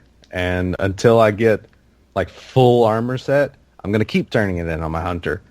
And then once I get a full armor set, then I'll start on my Titan. And then I'll start turning everything on my Titan until they get all armor sets. And then my Warlock. Maybe I'll actually get done with it. Maybe not. I mean, I have a full set of, like I said, Icarus Drifter. I do a full set of the Crucible armor for Hunter as well. And I got like pieces here and there. I sadly was only able to get like a Future War Cult chest piece and cloak. So I'm definitely not wearing that yet because I'm going to wear that as a full freaking ensemble. Because I don't think it quite looks right. Like it's just a little unique. And like I said, I don't want to change this color. I expect it's Future War Cult. I love Future War Cult's colors. I always have. But yeah, rep system I love. Crucible, I'm chill with it. Like it's different. And I'm rolling with the punch. I'm throwing myself in. According to the emblem/banner that lets you see your KDA, my Titan is like around a 1.34 KDA, which is kind of sad because that was kind of my KD they're averaging at the end of D1, so I've kind of gotten worse because now it's a KDA. Because I think my KDA at the end of D1 was like 1.5-ish. Somewhere in there. But either way, I'm still learning, and I'm going in. Am I going to take this Crucible seriously? Maybe. Maybe not. Who knows? I'm still learning the ropes right now. Still setting in with something that isn't Mida 450 auto rifle as my loadout. So like I said, anti-op and I think the Pleiades corrector is nice. Is also nice. I think those are my two favorite 200 RPM scout rifles. Is like Pleiades and the scout rifles. Both Omelon, hilariously. But of course, Pleiades, I mean, you might as well be using Mida because both it and they're both 200 RPM, both have really high handling, both have high caliber rounds. The only thing Pleiades can't do is highlight enemy targets. Okay. Which I'm actually kind of starting to kind of almost rely on that. Like when I'm using it, or it's not like really rely, but I guess I've gotten so used to it because there's so many weapons that actually have highlighting scopes that now that when I use one that does kind of oh, what's this? It's not telling me. So yeah. Can I have my target finder back, please? Yeah. Because let me tell you what, now that Hunter Night Stalker smoke. It's freaking disorienting crap now. You cannot see through, or if you're trapped in it, it's it's basically like a freaking flashbang nade now. But yeah. But that can actually, I do believe it can see through. But either way, but yeah, I have to say though, I'm still holding fast to my original judgment of this game, and the fact that it's amazing. Yeah, having a really good time. Yeah. It definitely there's no grind. Okay, I'm on the EDZ because I'm like you, Des. I want to get one set of armor. Yeah. Because, I'm a sociopath. Why wouldn't I want to punish myself to do such a thing? I know, right? I have a full set of I have the Crucible, a full set. For New Monarchy, I have all but the rag. Nice. So, I mean, that's another reason I'm going to pledge New Monarchy, other than I fuck with New Monarchy. I have what is it called? Hold on. The Devastation Complex. I think I have a full set of that as well. Yeah, I do. There's some blue armors that look amazing. Yeah. I mean, it's definitely the collectors. You only have 200 spots in your vault, so get ready. Also, if you didn't know, you don't have to hold on to your exotics that you don't want. You could just, if you want to play with them, you can just buy them. Because here's the question I have for you, Des. You know, get the Burdock or Featherstone or other community inserted name. Another one, Flock Rock. There you go. Ooh, I have a 3-0. I have a 301 Cold Heart that just dropped from an exotic engram. Mm-hmm. As you know, I like to have an auto rifle in my secondary. That's just the way I play. I have a Uriel's Gift. I have the number. I also have the restoration. If you were me, and I've learned from my time knowing you, to trust your instinct here, what would you throw that 301 into? Well, you also have to remember it's not really a 301 when it comes to infusion. It's really a 296. Okay, well, it'll still bring my both of them up, and then I can throw in I have legendaries in there, so it would be between Uriel's Gift and the number, because both of those are extraordinarily similar.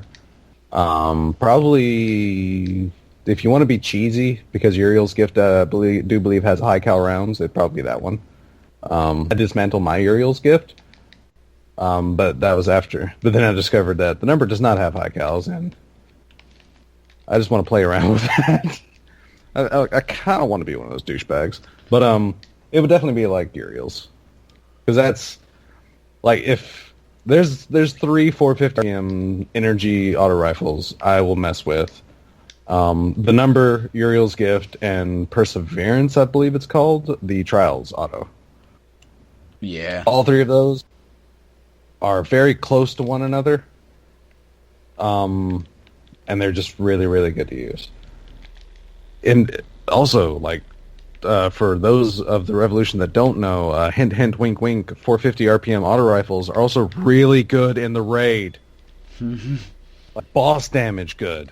Like, Datto released damage comparison numbers like Datto does. Guess I call myself a scientist, but that... Yes? That number... No. Your mic cut out kind of bad. Oh. Oh, God.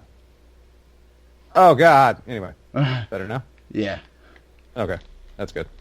Yeah, anyway. So, yeah, Datto.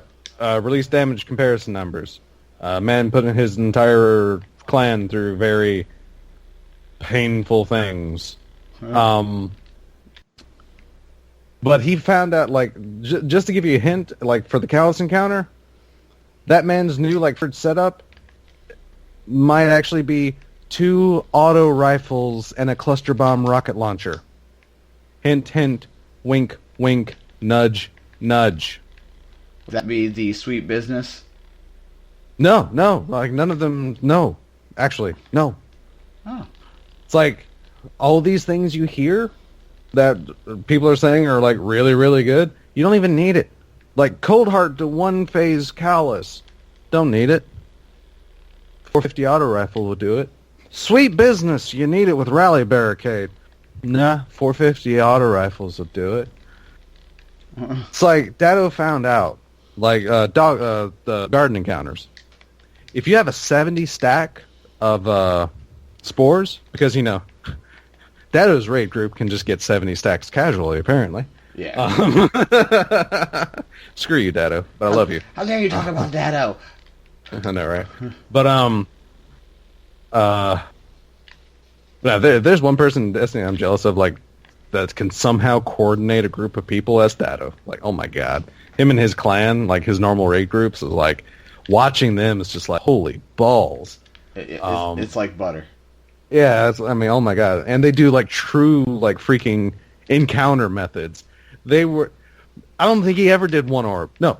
Datto did one orb strat in Kingsfall once that I know of on a YouTube video. And that was, like, after they brought back all the raids there at the end of D1. Mm-hmm. He was pulling Mr. Fruit through them. So then he did the one orb strat on the Golgoroth in Kingsfall. That's the only time I saw him do one orb. Because it was just easier for your average individual, shall I say.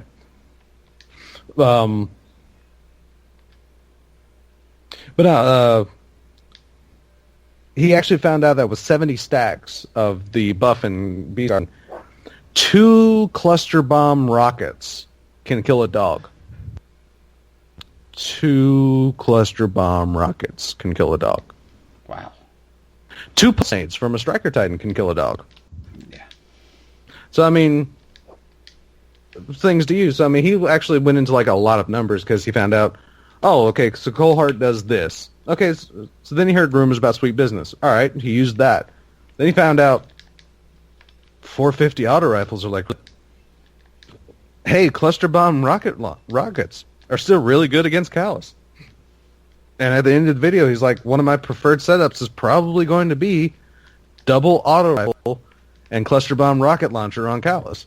To hear Dado say he would use double auto rifle, like, this is a man, like, he's gotten the tagline of optimal DPS, like, that's used to make fun, to kind of make fun of him.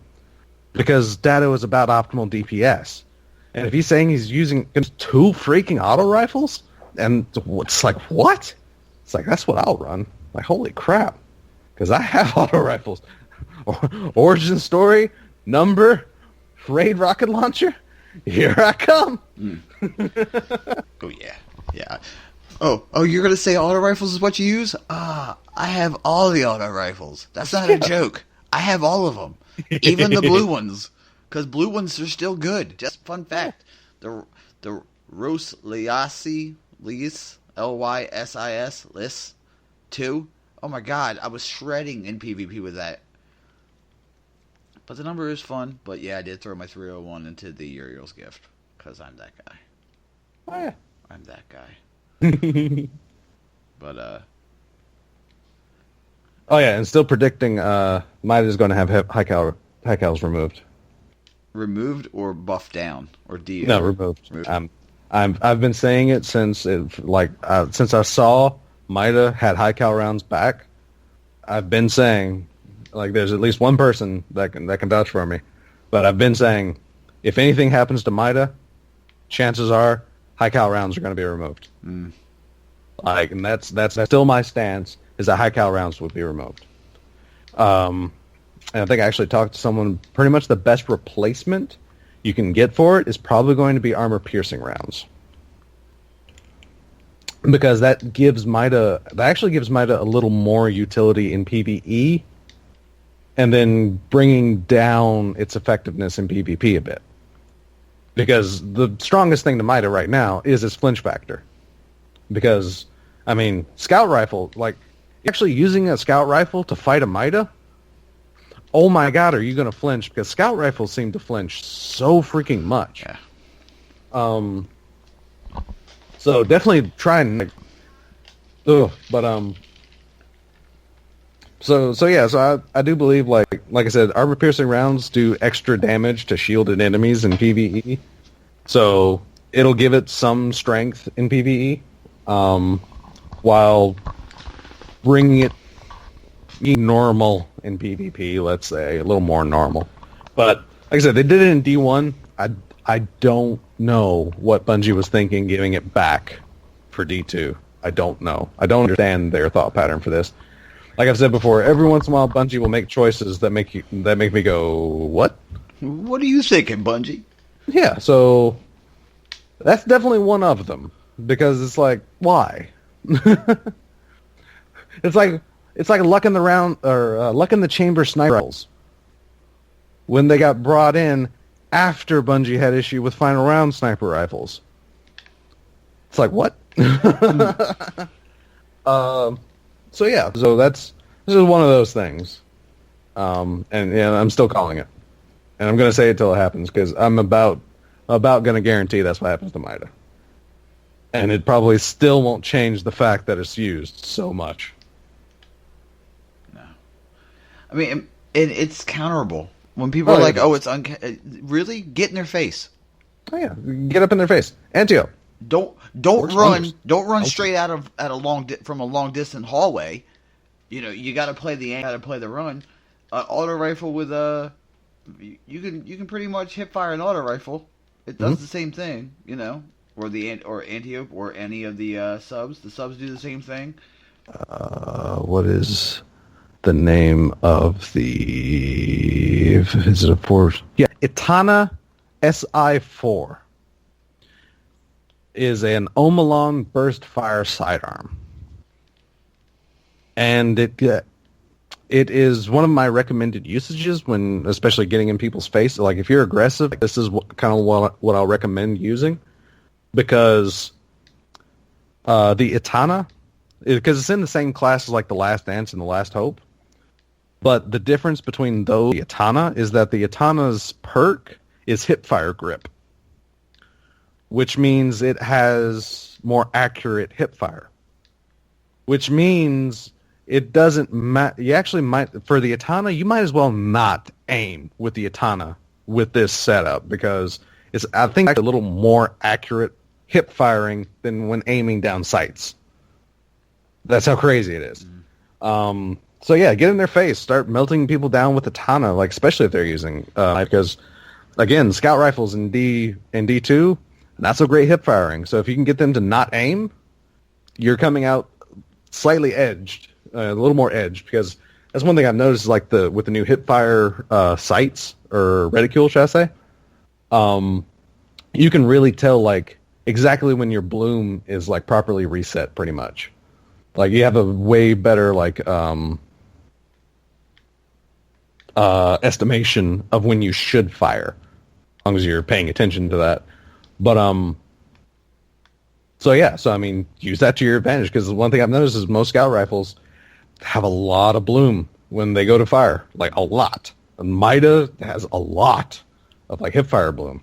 So, like I said, make them on aim, like when use it, do it, like rush them down, because that's going to be, because if you try.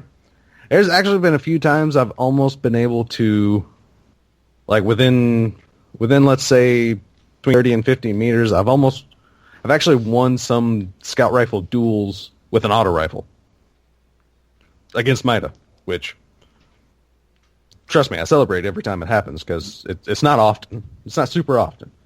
But when it happens, it makes me smile. It really does. But it also makes me think that auto rifles are going to probably get slightly bumped too, because, yeah, it's possible. Not reliable. It's possible. So yeah, just play to your range. Play to the range. If possible, get around. And you know what beats like pretty much everything in Crucible? A well-placed rocket. I would say position before. You always go for position. Oh, yeah. I'd want to have a good position before I pull the trigger. Oh yeah. I mean, basically, like this is more of a thinking man's PvP. It's not just, oh, I'm gonna rush in. I'm gonna toss this nade. I'm gonna pop a shot at a few people. I'm gonna run around this corner. I'm gonna have another nade. I'm gonna toss. No, it's not gonna work like that. It's drastically different from that, because the moment you go around that corner, it's like, yeah, you're cooked. Yeah, so I mean, people are learning, like a lot of blueberries are learning to stick in groups. I mean, we keep saying it, and I see it more and more. Mm-hmm. Like the team mentality is in like groups of like solo queue people, and it's still there. I mean, I'm still seeing that, not super often. Of course, sadly, the less often I'm seeing it is in the teams I'm in. So that's still a thing, Bungie. Thanks. Somehow I'm in the group of blueberries that don't know how to frickin' stick as a team, and as soon as the match starts, you just see three blips just go off in entirely different directions. It's like, oh, it's gonna be one of those matches. All right. It's going to be a fun day. So yeah, so no, I'm not super amazing. And actually, let me see if I can. Let me see if I can actually find. Crap.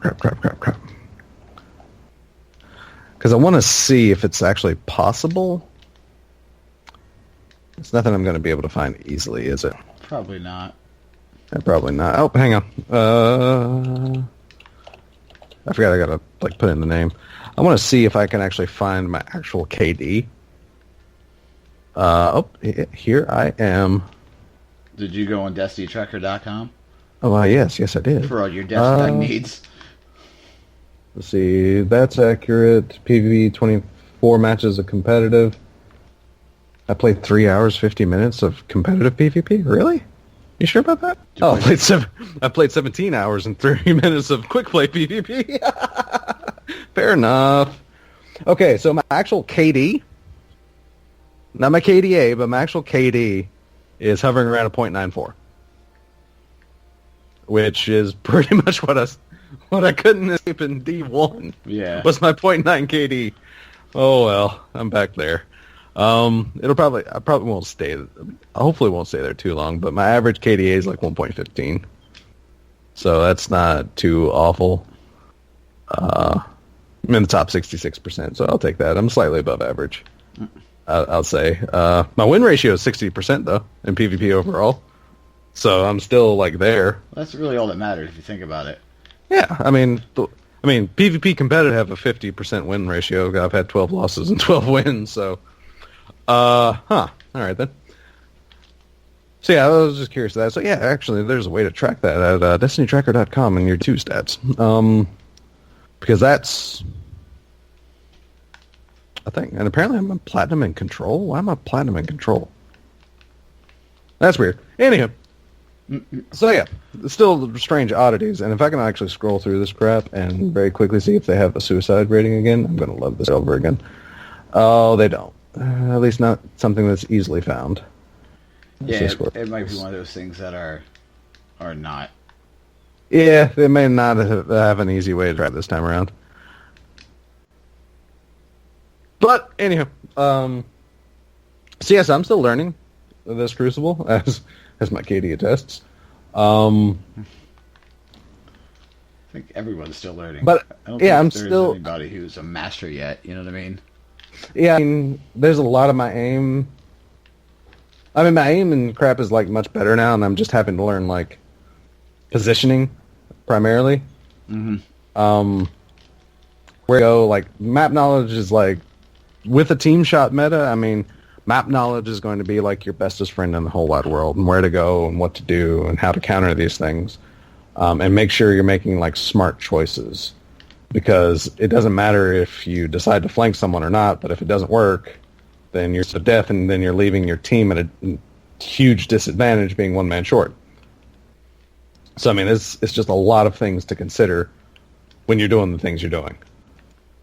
And it's the people that master these choices and can make these choices effectively that will excel in this PvP. And I guess the one thing I'm trying to say is don't be so harsh to judge it, because this is something entirely different than what we were used to in Destiny 1. I mean, this is definitely not a Twitch-based PvP at all. It's your gun skill and your aim in particular is of less of a weight than how you play within your team. So that's the thing, and just keep that in mind. But enough of these rants. Zer's here. Zer is indeed here. Squidface is back. And I guess it's hat day because it's H week. Because no, right? All he has are buckets. And one that has eluded me since the beginning of Destiny 2. Which isn't a bad one, let me tell you what. And we want to talk about something that can pretty... All right, well, we'll talk about the gun then. But Vigilance Wing. He is selling the Vigilance Wing, which is the Trials of Osiris. You heard me. Osiris. And why do I say Trials of Osiris? Because the freaking flavor text is a quote from Brother Vance, who we haven't seen since Trials of Osiris. Yes, this is a Trials of Osiris gun, and my God, it looks good. I like the mummy. I like the mummy wrap on it. Wrapping? Yeah, it's what the crap. Yeah. The ornament looks really good too. It makes it look a little bit more busted up. Yeah. But the intrinsic exotic perk is Harsh Truths. This weapon fires a 5-round burst. When a nearby ally is killed, gain health regeneration and increased movement speed. Yes, that's right. It's a 5-round burst, and that gives it a funky RPM of 530 rounds per minute, which is unique. Like no other pulse rifle has 530 RPM. Its time to kill is situated in things like Nightshade and Nurgle, because of its like fire pattern, 5-round burst, and all that. It can 3 burst. Like 3 full bursts, if most of them are precision, will Guardian down. Nice chopper. But most of its perks really don't matter. Like the fact that has corkscrew rifling, alloy magazine doesn't matter because you can't pick away from them. But its trait is Last Stand. Improved weapon performance when its wielder is the last living member of a fire team. D1 people will recognize this because it is from D1. I forget, what do they call it? Crap. It wasn't Last Stand. No. Or was it Last Stand? I don't recall. Last Resort, or Final Resort, Last Resort, something like that. Yeah. I think it was actually an armor perk. But yeah, it's just attached to this weapon, and then it has composite stock. Again, you can't choose away from that crap, so it really doesn't matter. But it's a solid feeling pulse rifle. I mean, it feels really solid. It's fun to use. It does fire fast in between. It's like if it wasn't like a 5-round burst, it would feel like a Grasp Malik. But those 2 extra rounds per burst do kind of extend its time to kill into a different bracket. But it's still a really solid gun. It's really fun. Yeah, I bought it just to give it a shot. Like I said, it was the one that eluded me, and it has that really weird 5 rounds. Yeah. You know, because if you're using the green and you're like da da da, and you're like yeah, and when you put on the visual, it's like da da da da da da, and you're like, what the hell happened? Yeah, so, it's like something's different here. The heals on ally death. I've seen it a lot in PvP today. Makes sense. Let me Whatever tell you what. sells, you see. Yeah. Vigilance Wing, though, let me tell you what, is also great for swing PvP, because it actually makes me happy to see Reckless Blueberries. It's like, yes, Blueberry, go around that corner and sacrifice yourself. I'm weak, and there's 3 people, but I'm not... You can't know there's 3 people. Oh, thanks for the health. All right, there's 1. Okay, I'm still dead, but oh well. But yeah, it's great. It's great. So, Des, as a hunter main, what is he selling for the hunters out there? Sadly, he's selling Foe Tracer again. Because I think he's actually sold this before. I think he sold it the first week, I believe. Yeah. Which this might actually be the new Sunbracers. Thanks, sir.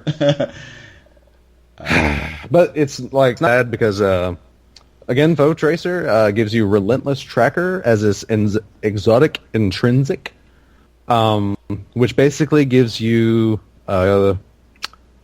what was Keen Scout, and the fact that if you aim at someone for a time, they do get marked. If you get a hit on someone, they marked.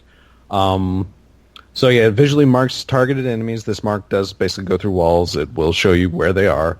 Lasts a few seconds. Your enemy does get a debuff that lets them know that. So again, if you're actually aiming at someone for too long, they get that debuff and they know there's a hunter on them. So be careful of that. And then it deals more damage to low health marked enemies, which is 1,000,000 times better in PvE. Not even for the marking, rather the extra damage to low health marked enemies, because I think people have discovered that this number in PvP is like an extra 3%, maybe. So I mean, and I don't know exactly like when it activates at like what health, if it's like if they're red, which if they're absolute or not. Which at that point in time, if they're absolute, it really doesn't matter because I haven't heard of any crazy combinations that like changes like any times to kills basically with the Foe Tracer.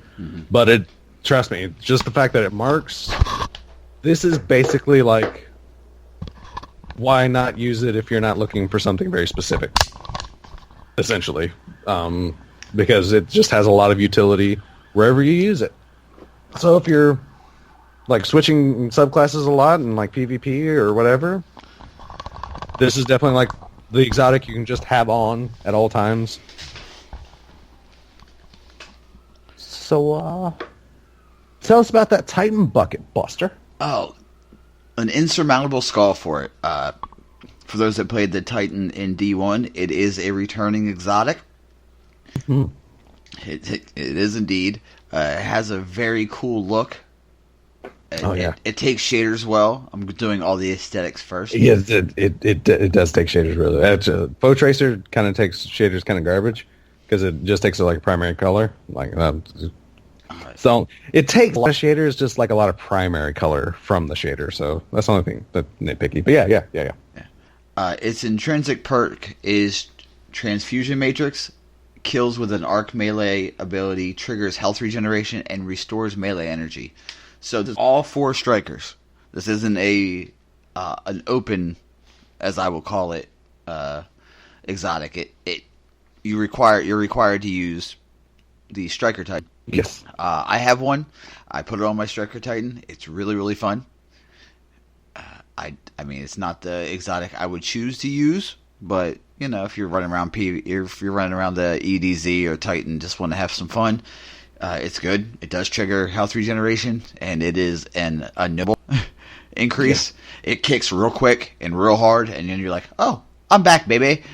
And I do like the synergy with the mod on the instrumental for it. Yeah, it's like, oh yeah, arc melee kills triggers health regeneration, and it always comes with the arc impact mod, which means your melee when you're using your arc melee recharges faster. I love that synergy. So, and is the Warlock. Yeah. Which I have. No, this is actually something that has not been able to drop for me yet. So really, which I mean, it's kind of basic, but it is. I have it. Nizarek. I say Nazarek. What dude? It's got horns. Yeah, it's got horns. It's a demon. It's a demon horn. It's a demon mask. Yeah. Yeah, it's I don't know how to take shaders. Does take shaders good, Buster? Yeah, it's take shaders pretty good. Nice. It's pretty good. Might have to play around with that because I kind of like ostentatious looks. So yeah, it's exotic intrinsic, abyssal extractors. A+ for the name there. Void damage kills, increase ability energy recharge rate. Which that means void damage kills, which not void ability kills. No. It's void damage kills. So in theory, this applies to your weapons as well. So if you're using void weapons. There's no theory. It applies to your weapons. Okay. I was just speaking like I said, just from the text and how it sounds. But what that means is you get a rift faster. And from what I have heard, you get a rift really freaking fast. Mm-hmm. Like once this thing like pops, like you can do.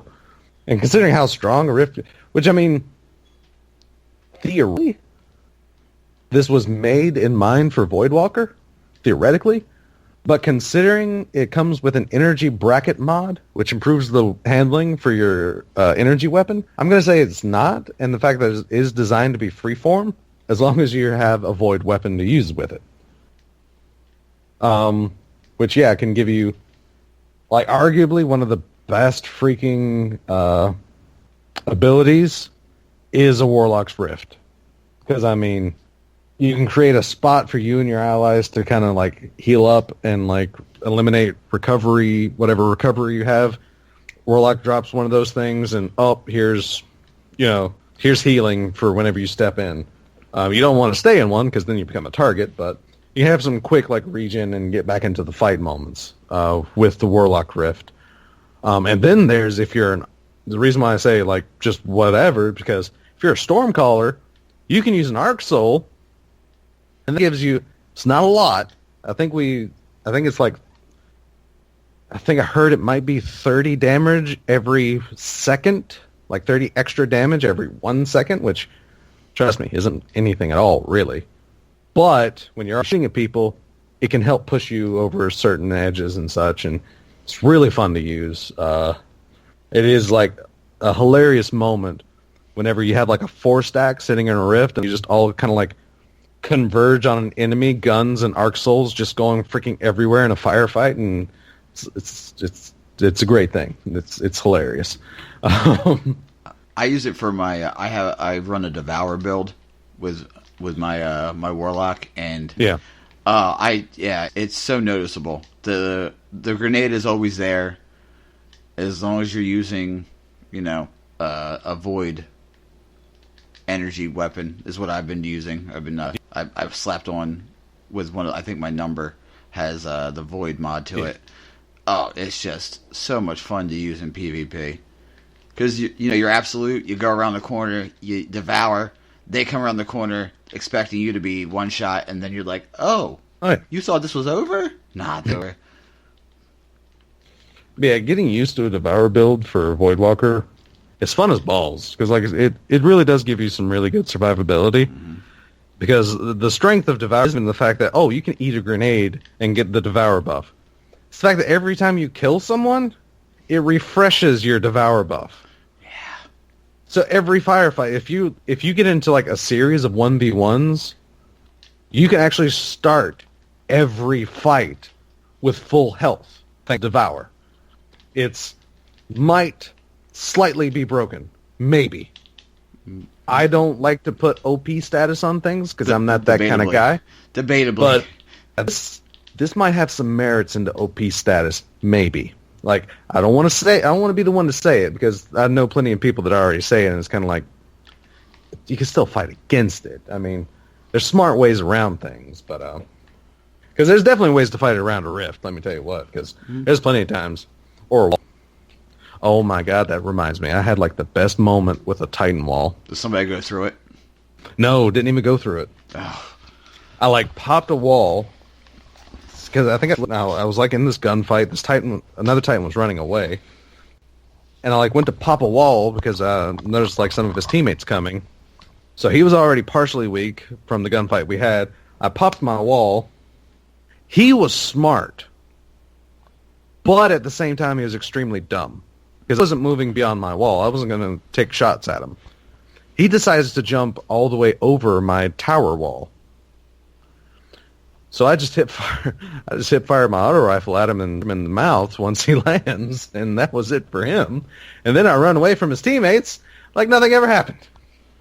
Yeah. It was great. It just worked. It was something that just worked out super well, and it just it just worked essentially. It's the fact that this is happening, so I can just do this, and he did. Yep, now he is okay. Oh, yep, time to go. It's just great how it worked out. It was almost like it was scripted. Yeah. Sometimes, I mean, I do run the tower wall as well. Yeah. And I was playing on Midtown. I think that's the map, right, in the city. I think so. Yeah. Midtown. We were playing Control. We were playing against a 4-stack. And I just had a bunch of rando Calrissians, and on where B, when you come out of B, you can jump up on that little ledge, go through the building to get to C, the back way to C. I was up there. I had heavy. I had my fusion rifle ready to go. They come out of B, and I drop my wall. Right, I don't drop it on the edge of the window. I drop it a couple steps back, so you can't go around, but you have to go through. And literally, like 3 blind mice, they just ran through as a stack, and I was like, I don't know if I could do this. Yes, I can. And then, conversely, in the same match, I tried to do it from the opposite direction, and I put the wall, but I left a little bit of space, and they got smart. Yeah. But however, they trickled in around, and I was just, all right, I'm still just gonna shoot you. This is what's gonna happen. So I mean, I killed a Nova Bomb Warlock, a Voidwalker. With my shield, because as he threw the Nova Bomb, it went past me on the way down, and I went through it on the way in using my shield dash. I mean, there's so many good plays that you can do, but playing against a 4-stack is painful. I mean, we lost. But it was fun just to be like, why would you three blind mice it? Why would you just? One, it wrecks you. It takes you. Yeah, it takes you all the way down. Like you're hurt. And two, it blinds you, doesn't it, or something like that? I think it disorients you. It's been a while since I ran through one. Yeah. Once you learn, once you do it once, you learn, right? Yeah, What do you think? You try your best. Yeah. Sometimes you're in the air and you're like, no, damn it. But which also I will also say for the revolution out there, if you see a Titan drop a wall, shoot at it. Especially if you have an auto rifle. Mm-hmm. Shoot at it, because those things do not have a lot of health in PvP. Like, you can easily break one down, especially if you're team shooting. Oh my god, like, those things go down so fast. And, like, it can disorientate the Titan on the other end, because they think they have safe passage, because a lot of people don't shoot the walls. So they just think they have, their way with it. But as soon as that wall, kind of like, oh. Yeah. Oh no. So I mean, that's like some of my. So like, if you're running in a stack yourself, shoot the wall. Act like you're Y2J and break the wall down. Yeah, that's a wrestling metaphor. We're getting deep. Yes, it is. We're getting deep. Also, just a little bit of little knowledge. When you see a friend drop a rift, just always go into it, because you never know when you might have Thunder Buddies. Oh yeah, Arc Souls, the little extra healing. Like I said, Arc Souls are fun. The damage, they make a cool, the little they make damage a cool buff. little noise. Yeah, they make a cool little noise as they're firing. Yeah, they do. Cute little pew pews. But yeah. So yeah, that's pretty much like PvP philosophy. Is also from your boys at RNG, because as I said, I'm amazing in PvP with my .94. That's my weakness in anything I do. Like, I try to get competitive in fighting games, and I understand like way more than I'm ever capable of doing myself.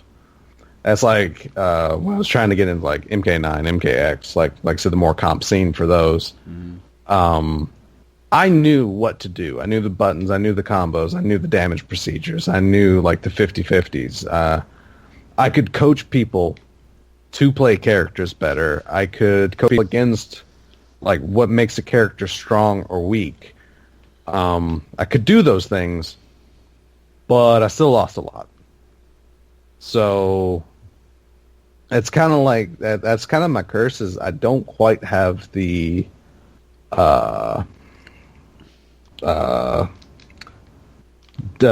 dexterity in my fingers. I know there's a term for that kind of dexterity. It's something dexterity, but I can't remember like what that term is for dexterity. Mm-hmm. But I don't quite have that to be able to pull off a lot. But you can trust me whenever I talk like tactics and such, especially when it comes to mind games, because there's one thing for some reason I understand. It tends to be people's minds. Don't ask me why. But I can get in. I learn people quickly for some reason. I've never understood it, but it's the thing I do. I'm no expert. I'm no mental coach, mental coordination coach. That's for sure. Mm. Just your friendly neighborhood raven. Hello. So yeah, people, stop complaining about Mida. Stop bashing PvP that you're also complaining about Mida about, because are you going to say PvP is cancer and like you're still complaining about how Mida is dominating PvP? Stop complaining about a meta that you're also enforcing. If you're complaining about a Mida Uriel meta, stop using Mida Uriel. There's options, people. Tons of options. Jesus. Stop complaining about traders. We get it. Guess what? Bungie doesn't care. They they care, but as Luke Smith said, they're not changing shaders. Take it from the director. He's the guy that's already at least once in Destiny's life cycle. Yeah. At least. That's an understatement. At least once in Destiny's life cycle has Luke Smith pissed you off. So yeah, exactly.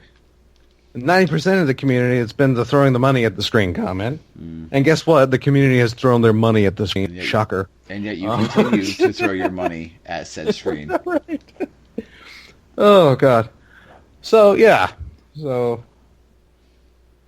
they listen, like I'm going to say 80% of this design is amazing. And the fact that we still haven't had a major like service issue like we did have in D1, this launch is practically immaculate compared to D1 Vanilla. Oh, yeah. You want to talk about grind? The only reason there was even a grind in D1 Vanilla is because the game D1 Vanilla launch did not reward you. That's why we had Loot Cave. I would stand in front of a cave for hours at the chance of multiple legendary engrams. That had more of a chance to decrypt into a blue than an actual legendary. Do you now understand why there was a grind in D1 Vanilla? Because the deck was literally stacked against you. You actually, seriously, people actually like pulled the numbers on legendary engrams for Destiny 1 Vanilla. You actually had a better chance of pulling an exotic from a legendary engram than a legendary. Yeah. It's like, what the crap? So of course there was a grind for D1 Vanilla. So of course people weren't ready for D1 Vanilla for Vault of Glass Raid. Because the loot system sucked. They know that. And guess what? It's better. Sure, we get duplicates. You're still getting a crap ton of legendaries. Because let me tell you what, the economy is about broken. Why? Because a lot of people have a lot of legendary shards. Almost 600. Which has not grown a lot since I last spoke. Because I infuse a lot of crap. Mm-hmm. So why is my hunter getting like 298 blues? I don't know. Maybe that's a common thing for people. Let me know. But I'm getting like high level blues. So I'm getting like 299, 296, 297. Yeah. Yeah. Like, so it's like, what the crap? And then, because, you know, from what a lot of people say, it's like, oh yeah, they stopped at like 260. It's like, my blues haven't stopped at 260. I'm getting like close to 300 blues. Like, holy crap. But yeah, so I'm infusing a lot, and let me tell you what, when you're using blues to infuse legendaries, that's 4 shards per go. Mm-hmm. Crap gets expensive after a while. And then there was that one accident of like actually buying duplicates of Zer's crap. Oops. Done that too. There was one week I bought like 3 copies of an arm. Oh no. Whatever. It's not like I still almost have 600. It's not like I actually need them. Yeah, so did the same. I'm kind of hoping that that they're going to implement something for us to use those on, because I think I'm pretty much set for Zer for the rest of this game's life. No, but I am glad that they have simplified the economy, because let me tell you what you need are the currencies that are at the top of your character. That's it. Again, that was like a D1 vanilla thing that was missing. Everything had a currency. Yeah, everything had it. You had Vanguard marks and Crucible marks. So if you wanted Crucible gear, you had to play PvP. If you wanted Vanguard gear, you had to do strikes. So, I mean, of course there was a lot of grind in Destiny 1, especially vanilla, because the systems sucked like royally back then. And a lot of what D2 did was take D1 stuff and put it through like a quality of life filter that made things amazing. And guess what? Yeah, that is the grind, like a lot. Immensely. And that's what they did. They eased the grind a lot. And now like the quote-unquote hardcore players can't get enough content, or can't. Apparently they can. Or actually, apparently they can, because a lot of them are still playing. That there's no reason for me to be playing. Then stop. Move on. it's just, come on, people. There's... If all you can complain about is the quote unquote, and I'm hard on quote unquoting on this one, lack of grind or the shader system, like we say every week, you consider yourself lucky. I know, right? I actually did see like a post, I think it was on the Bungie forum or something. It's like, oh, I had, like all of this class's exotics dropped for me, and like I pretty much have every weapon I wanted.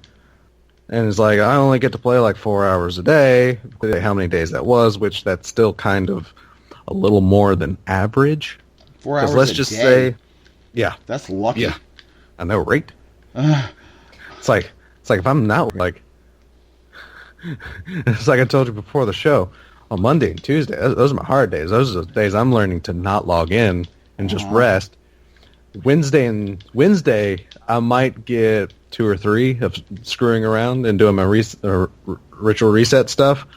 Thursday, I have of spending 4 hours, and of course Friday, Saturday, I can.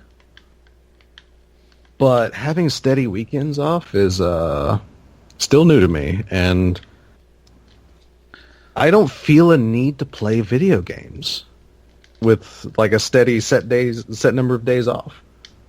No. I'm okay with kind of spending one day just being a lazy bum. Also, and just not doing anything. Awesome. Oh, sleep is amazing. Sleep is great. Let's just be honest. Sleep is amazing. I'm actually like learning to sleep with my wife again in the same bed. So sleep's much better now that I'm readjusting to that as well. Yeah. When you work overnights, you don't have that. It's been like almost a decade with the bed pretty much by myself. Oh yeah. I'm just amazed I'm not beating the crap out of her in my sleep with my tossing and turning. I'm actually not tossing and turning that much. Really weird. This is weird for me. I'm normally like, my mother used to tell me that I used to wrestle with the covers because I'd go to sleep like fully covered. Everything was like nice and neat. I like the covers like 5 foot away from me, like on the floor or something. So yeah, I used to be a rough sleeper, but thankfully not now. I have what Ron Swanson has. I have a condition called sleep fighting. That's the truth. And the missus is like, every morning she's like, babe, can I just ask you a question? I'm like, what? She's like, what the hell do you dream about? And I'm like, I'm like, I usually don't remember my dreams, which is probably a good thing, you know. All right. The psid, as it were. In fact, the last dream I had, I know when it was like I think it was Wednesday night. And I like I said, I can't tell you what dream I had, but I remember like having these, because I have like these lucidity in my dreams sometimes. Mm-hmm. And I remember sitting there and thinking, it's like, holy crap, I'm sleeping really well. I haven't really tossed and turned, like woken up to like toss like all night. I remember thinking that in my dream. I can't tell you what the dream was, but I was like asleep while thinking that. Yeah. So it's like weird. But it's just weird to like have a moment, this one lucid moment in your dream that's like, wow, I'm sleeping really good. I woke up and was like, scratched my head. It's like, what? Is this what I remembered? And it's like, huh. All right, that was weird. Yeah. Yeah. So yes, I mean, the game is fine. This game is fine. I mean, if you're like a content creator or streamer, I would dare to say this is actually a better setup because you're not anchored to Destiny like at all. I mean, especially if you're kind of paid, like if you're any kind of successful to get any kind of revenue stream off of playing video games, you're fine. It's like you're definitely playing like enough to like stay caught up. You can do whatever you want. You can like take most of a week if you want. Like I said, this game, people are calling it more casual friendly. I call it more forgiving for life.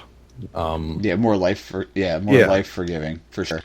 It's like if you have to step away for a while, it's like if I lost access to my PS4 for like a week, I would I mean, I would miss my video games, but other than that, I wouldn't be like afraid of being like left behind in Destiny.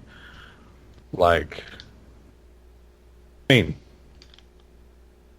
unless it was Iron Banner week, then that would suck, or a special event week, then that would suck. But other than that, it's like I'm not afraid of like I said, being left behind. I haven't been able to complete a raid. Do I? And like then Prestige mode raid, which I think we did miss in the TWAB, is coming out the 10th as well. So yeah, whenever Iron Banner starts, Prestige raid is starting. It's like they're giving things for everybody. Yeah. So I mean, with that being that close in mind, do I like feel like the pressure of, oh my God, at least finish the regular raid, right? I have to. No, I'm not. I'm fine. It's like if someone asked me like to do a raid run, I'll join that team, sure. But I'm not gonna like push myself to try and complete the raid just because the Prestige is coming out. That, and I want to make sure, like, I'm probably going to, like, wait a week anyway and see exactly what's changed in the Prestige, because, Lord knows I'm not trying to do a Prestige blind. No. I'll do a regular raid at launch blind. I'll try that, because that's fun. But from how the Prestige, how Bungie tends to change, like, the hard modes, and the fact that this is our first Prestige in this new raid philosophy, of like, because they've said that they're not going to do the whole no revive thing anymore. So what are they going to do to make it harder? It's like, I want to know this before I like dive into a Prestige raid. You know what I mean? Mm-hmm. I want to see like exactly what the differences are, exactly what's making it quote unquote Prestige. I want to know these things before I jump in. And even with the whole not having a complete raid run, I've done every single part of the raid. Oh yeah, I've done everything else. Yeah, exactly. I mean, and I feel I know enough of the Callous Encounter to be able to do that.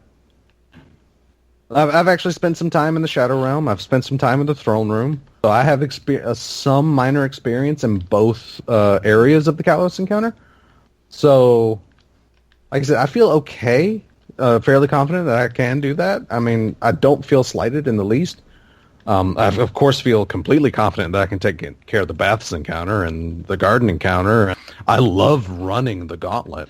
I love it. You know what it is? I love running the Gauntlet too. Being the runner, it's Rift without playing Rift. Well, I mean, that and it's platforming. Yeah. I've always loved like the platforming segments of Destiny. Notice I didn't say jumping puzzles, people, because it's platforming. God, they don't have to stick puzzle. Like, describe everything as a puzzle. It's combat puzzles for Zelda and, like, this puzzle for that. Not everything has to be a puzzle. It's platforming. The first time I played the Gauntlet, I referred to it as Destiny. Remember the old show? Yeah, exactly. It's what it is. That's what it was to me, at least. It was guts. Like, oh, cool. I'm climbing the aggro crag right now. Yeah. I'm jumping through hoops, literally. Yeah. But yeah, I have a lot of fun because I do enjoy, like, because even Destiny 2, even though, like, because it literally got to the point, I was actually equipping the Crucible armor for running, or from the Crucible armor for my Hunter for running the inside of the Gauntlet, because that armor is mobility armor. So I was, like, getting, like, 8-9 mobility out of my Hunter. Oh, wow. And let me tell you what, yeah, that's, for the people that say that mobility doesn't do anything, have a Hunter with full Crucible gear. Like, switch as much crap as you can into mobility. And like I said, pretty much max out that mobility. Because there's not anything in that encounter, especially if you're running the Gauntlet. So you don't really need, like, recovery or resilience or anything. And go straight mobility. And then have the other person be whatever. Let's say, well, a Warlock or a Titan with no mobility gear on. And then see who makes call-outs faster. Spoiler alert, it ends up being the Hunter. Oh, yeah. Because it was me. Because we'd actually started at the same time, and we'd make our first... I can't remember what the other person was when I was running that. I think it was a Titan, but I'm not 100% certain. But yeah, so we'd start off and make the exact same call-out, or, the first call-out comes out at the same time. But I noticed as it went on, my call-outs were getting further and further ahead. Yeah. Not because I'm amazing at platforming, but I had fast. a significantly higher mobility rating. So, yeah, for those saying that mobility doesn't do anything, yeah. I disagree. Okay. Yeah. I politely disagree with you. But yeah. So that's fun. Yeah, I like. It's like, especially when okay, the first because I think it was last week's TWAB that made mention of fixing the glitch in the raid that if a failure and a success happens at the same time, you get caught in a perpetual death loop. Mm-hmm. That happened the first time I cleared Gauntlet. Oh, really? Because I was the last person to put a spark in the center, and it was our last spark, and I was the last person alive. So, and we had people dead, so we were trying to fight like the res timer. Yeah. And it's like as I went to slam it, I slammed it, and it's like, yes, we got it, and all of a sudden we all died. It's like, wait, what? But then the chest showed up, and we could revive. And it's like, okay, we could just respawn. And a couple seconds later, everyone dies again. What? Yeah. It was what happened? it was interesting, but we ended up having to like fly out and fly back in, but that fixed it. But yeah, so that actually happened to us, and it's interesting. Seriously, that was also like our first, my first Atheon clear. That's a story I've told, but yeah, those moments have special places in my heart just because of the confusion of wait, what's happening? What's going on? Yeah. What do I do? Is this it? Yeah. So yeah, so people can like literally chill out, and especially like not like crutch yourself on the excuses like, oh, I just want what's best for this game. It's like, trust me, you don't know what's best for this game because this is an entirely different beast than D1. They're handling it fairly different for the most part. Mm-hmm. And really want the best for this game, either love it or leave it. Yeah. Because it's going to be the best for this game. Because people, especially like a non-developer on a game that you do not know the back end for, is not what's best for this game. It's not what's best for any game. It's either love it or leave it. And, yeah, you know, it's like, oh, people will still say, oh, it doesn't feel like a true sequel. Fine. Like, there was a lot of stuff not wrong in Destiny 1. And everything that was pretty much got touched. It's like, maybe it's better, maybe it's worse, but it got touched. Yeah. Give them time. Yeah. Give them time. And legitimately, if things are going to get worse, we're just going to have to wait and see. Because, again, I'm slightly skeptical of Bungie because I'm slightly skeptical of people. And that's just the way I am. So 100%, you know, do I 100% know that Bungie's going to do the very best choices in every situation for this game? No. Because they're people. And as any group goes, they're going to have, well, like we've said, High Cal Rounds is back on Mida. That's a questionable thing. Like a lot of things that they had issues with final round snipers, like one shot body shotting people. Yeah, like people new to Destiny 2, ask D1 veterans about Ephrodite's spear. That was an issue. And then, like after they had a long stint, because Ephrodite's spear happened after Howls, so there was no like sandbox changes until like 2.0, or very shortly before. So that was months that people went through final round snipers, and then they fixed it. And then next thing you know, here's Luck in the Chamber snipers that did the exact same thing, except for it wasn't as reliable because it could have been within the first 2 shots. So it's like, Bungie? So yeah, so I mean, things might happen, wrong decisions might get made. I'm definitely not saying, I'm not of the opinion to say like wrong decisions have already been made.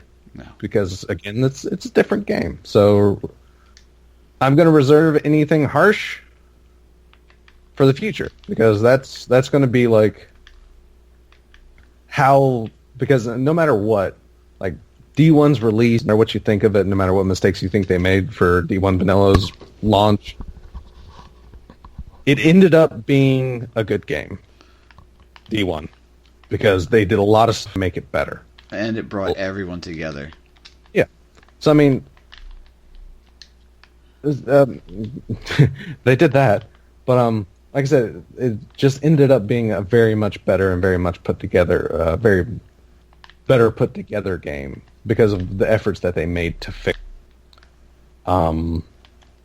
So there's that, and so I'm gonna use that as pretty much a template and see how they go with D2. I'm really hoping they stick to their guns about a lot of things, like shaders. Mm-hmm. I hope they stay as consumables, because I think it's healthy for a developer. It's basically like raising a child. Certain things you want to compromise and like give in for, but there are certain things you want to be able to stand your ground to be able to show who's actually in charge. Pick your battles. That's exactly, and I think shaders and like the PvP system, like team-based meta, as people are saying, those are two things that I believe that Bungie needs to stand their ground for, like legitimately, like just keep it. It stays in D2. If they change it, I hope they change it for D3. And if they change it for D3, that might be slightly annoying to go. Let's go to this faster like PvP. Cool. Let's go to a team-based PvP. Cool. Let's go to something different in PvP. Cool. It's like, what? Come on. Yeah. But so yeah. So like I said, I'm hoping like there's certain things that Bungie really sticks to their guns on. Those two things in particular. Because, I mean, Luke Smith has already says, like, okay, this is how it's going to be. Hopefully they stay with that judgment. Hopefully. Mm-hmm. Just from that perspective. Because if they make leeway for shaders, this community is going to roll over Bungie. Or they're going to try to. Just like they tried to in D1. Because I have absolutely no development skills and no development knowledge, but I know exactly how this game should go. And everyone should listen to me because I am successful on a platform. Not calling out any specific names because I don't know who exactly speaks like that. But worst case scenario, that's certain content creators. Certain. It's like, are you mad? If you got mad, then it's you. No. I'm just saying, like, I anyone I hear speaking anything near to that kind of tone, I don't pay attention to. I mean, sadly, some of the community does. You're entitled to like who you're entitled to like. I'm not going to call you dumb or weird names or something for liking content creators because people are people. But, you know, like I said, I'm also entitled to my opinion, so deal with it. Essentially. I will entitle people to their opinion. Leave me to mine. And get off my lawn. Get off my lawn. Yeah, I was waiting for that one. Also, get off the lawn. Yeah. Oh, that was been a while since we had that kind of nice RNG rant. Yeah, man. Or at least for me. Like, holy crap. Or maybe it hasn't been a while. It just felt like it has. But that's very cathartic for me. Thank you, Revolution and Buster, for listening in on that. I guess I needed to get things off my chest. Hey, man. Every now and then it's good to... Every now and then it's just good to let it fly. You know what I mean? Yeah. You want to get that off your chest, by all means, get it off your chest, buddy. That's why we're here. I mean that I know it's not going to stop. Like people, like I said, people are entitled to their opinions, and I'll sit there and listen. But yeah, there's a lot of opinions that I just don't see the point of. And like I said, a game that's still new, because like I said, okay, if Destiny had the same treatment that people are giving Destiny 2, then Destiny would have ended up the same type of game as The Division. And I'm not afraid to say that, because the mistakes The Division made were extraordinarily similar to the mistakes that Destiny 1 Vanilla made. The only difference was Destiny 1 existed. Destiny 1 was established, and Destiny 1 had clans and such that people came together in. So, of course, nothing happened to that. But because there was that alternative, the division pretty much died. So, yeah. So, of course, I'm not going to say D2 is going to die. No. No. No. Oh, you sweet summer child. Now I can say that and you get the reference. Oh, my sweet summer child. Yeah. So, yeah. No, I'm like, no. D2 is going to... If it has even half the popularity that D1 carried throughout its lifespan, it's set. Like, it's set from here on. If the popularity slightly decreases, then Bungie's 10-year plan is going to go off without a hitch. Like, it's that's just how it's going to be. And considering D2 had some of the biggest pre-order numbers, like, ever, and it hasn't even launched on PC yet, which is an entirely different thing that's happening, essentially. I mean, it's going to get better. And I'm pretty sure it's going to get better. Why? Because there's more revenue coming in, because there's an entirely different platform coming in. Mm-hmm. Entirely more, more places for you, or more screens to throw your money at. Are coming with... wait, has it launched yet, or is it... I think it's coming, still. I want to say, 18th? Somewhere in there, probably, something like that? I'm not sure. That's correct. Yeah, so probably not this coming week, but next week. I'm thinking, because I think that was the release date for October. Mm-hmm. I really need to double check this. Destiny 2 PC release. My best friend Google knows. Yeah, so September 6th launches in October. Jesus, come on now. October 24th. Okay, so I was a little off. Okay, so it's not the next week, but it's the week after next. All right, there we go. Okay. So I was a little off. So yeah, once that comes out, like I said, there's more revenue that's going to be coming in. And considering what they've done with Destiny 1, regardless of where the Eververse money went, regardless of where you think the Eververse money went, Destiny 1, like I said, did become a better game in the end. Like, it was infinitely better than what it was at launch. Regardless of your opinion of launch, or your rose-colored glasses of your memories from launch. But it did become a better game, so we're just going to see exactly how they're able to use these extra avenues for this, and I personally cannot. And also... please let this Osiris DLC come. I want to... Oh, God, please, yes. And then there's that whole, theory that Osiris may actually be the next speaker. Yes, please let that happen. I left, and I came back. Now I'm back again. Yeah. So, yeah, I mean, I'm all for that. But before we sign off... we told you guys last week we're gonna come back in full RNG fashion and give you a big old chunk of content to listen to. Go. Yeah. Also, you caught up on Game of Thrones now. If I remember correctly. If a episode is recently released, I'm basically, if anything, I'm an episode behind. If anything happened recently. No. The last episode was the one that just. I think 7. Yeah, okay. That's they haven't released any new ones. I recently got in a binge to, just decided to start watching new shows, and I found it was on, I think, NBC, NBC, called The Good Place. It's on Netflix. It's starring Ted Danson, and I'm gonna be honest with you, that Mayday Malone is in. I will watch because I love Cheers. Cheers was one of the shows that I loved.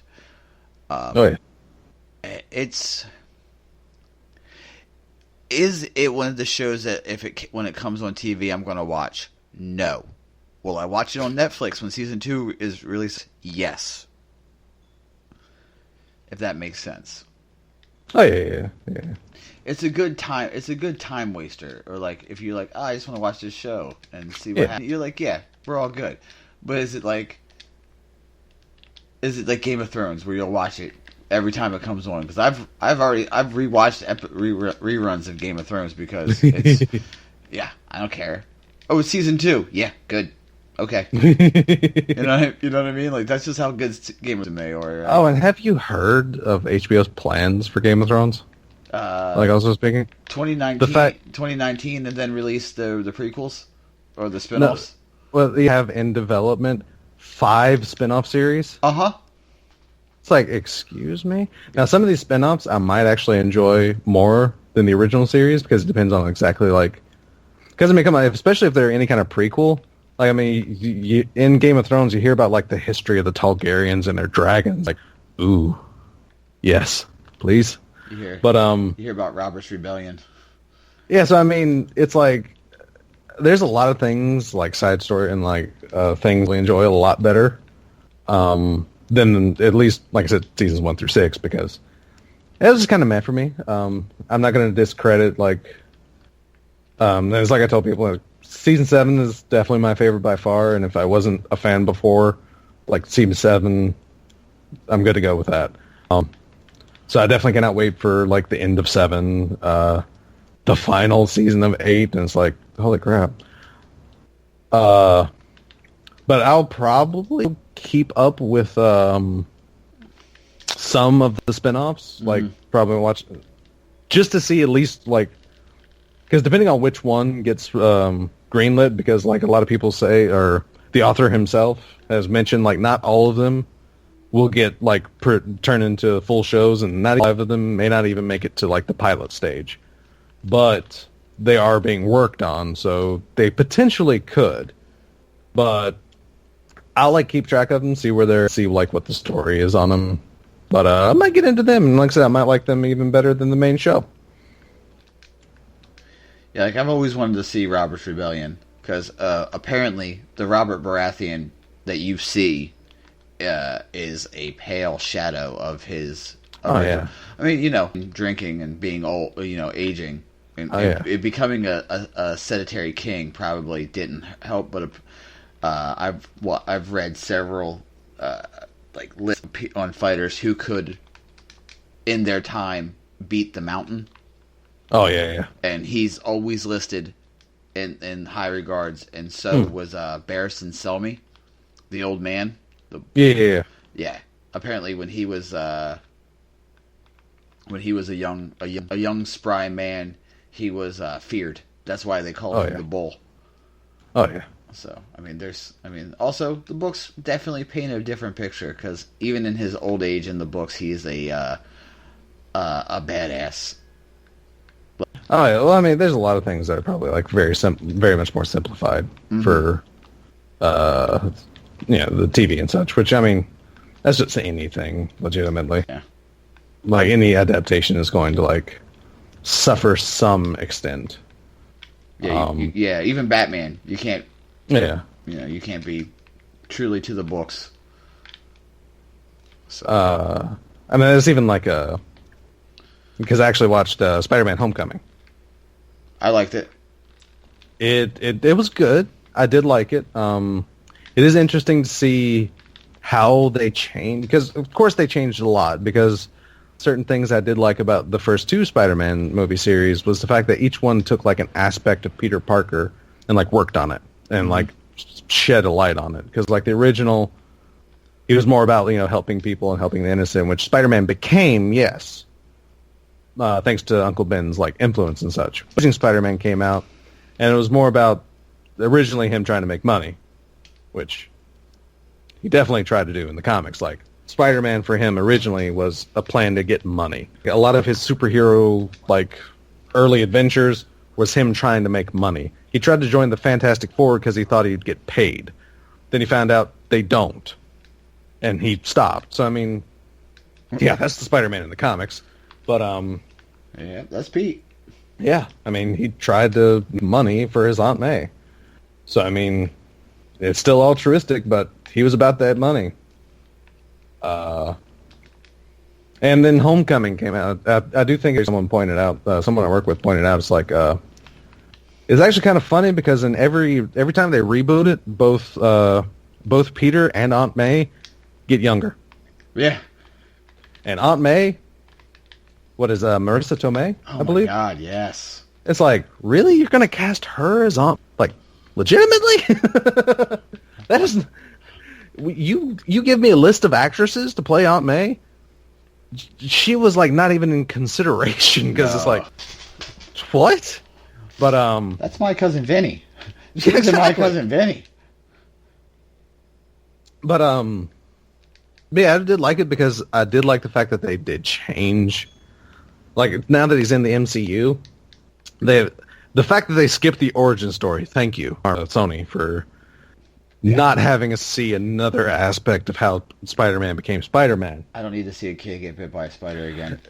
Seriously, or Uncle Ben dying again. Yeah, I mean, we get it. But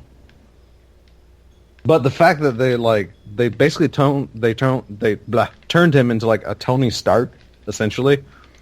Because like, oh, if you need the suit, then you don't need like the job or whatever. And it's like, oh, it's like a consideration because it basically takes his insecurities and turns them on himself. Which Peter Parker never had insecurities about himself as Spider-Man. Like, he could do anything as Spider-Man. Peter Parker couldn't really do crap. He could do anything. Yeah. I can climb walls. I know when Yeah. danger's coming.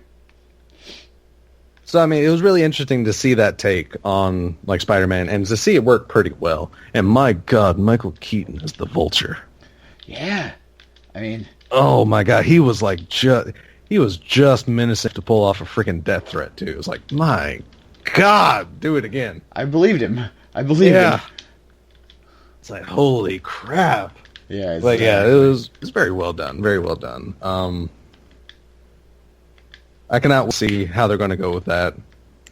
And like I said, to see that it is so, like, enraptured into the Marvel Cinematic Universe, because it's not just a Spider-Man that happens to be happening in the same universe. Like, they really folded him in as if Marvel was making these movies.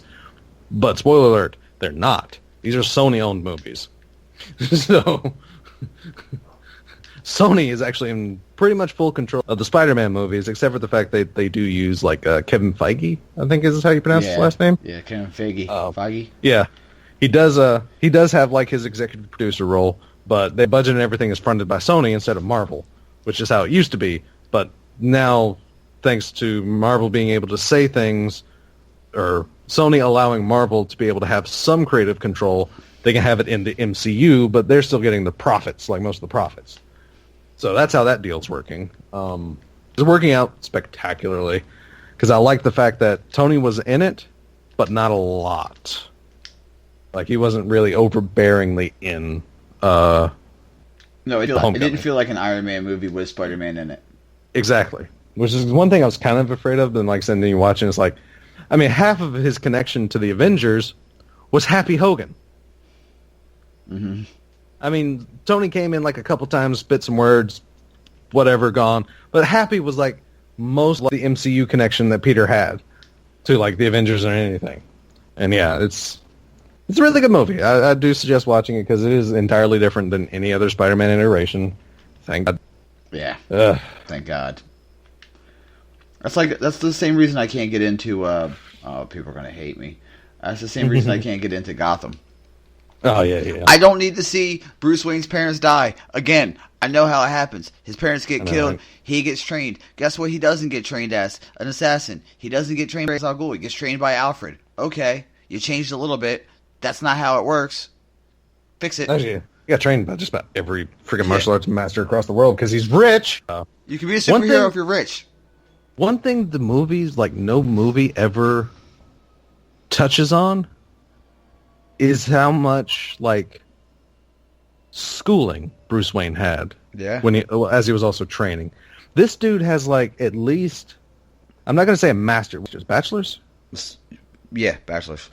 So yeah, this man has at least a bachelor's in like criminal forensics, legal, like friggin' justice system and crap. He has all kinds of like college degrees revolving around basically being a cop. Mm-hmm. Which is why he's quoted as the world's greatest detective, especially by Ra's al Ghul. So, yeah, that's one aspect that they really touch on in any of the movies, is the fact that Bruce Wayne is not only trained to be like almost within peak human physical condition with as many martial arts as he knows, smart as balls. Like really smart. Doesn't Ra's al Ghul call him detective? Like in his.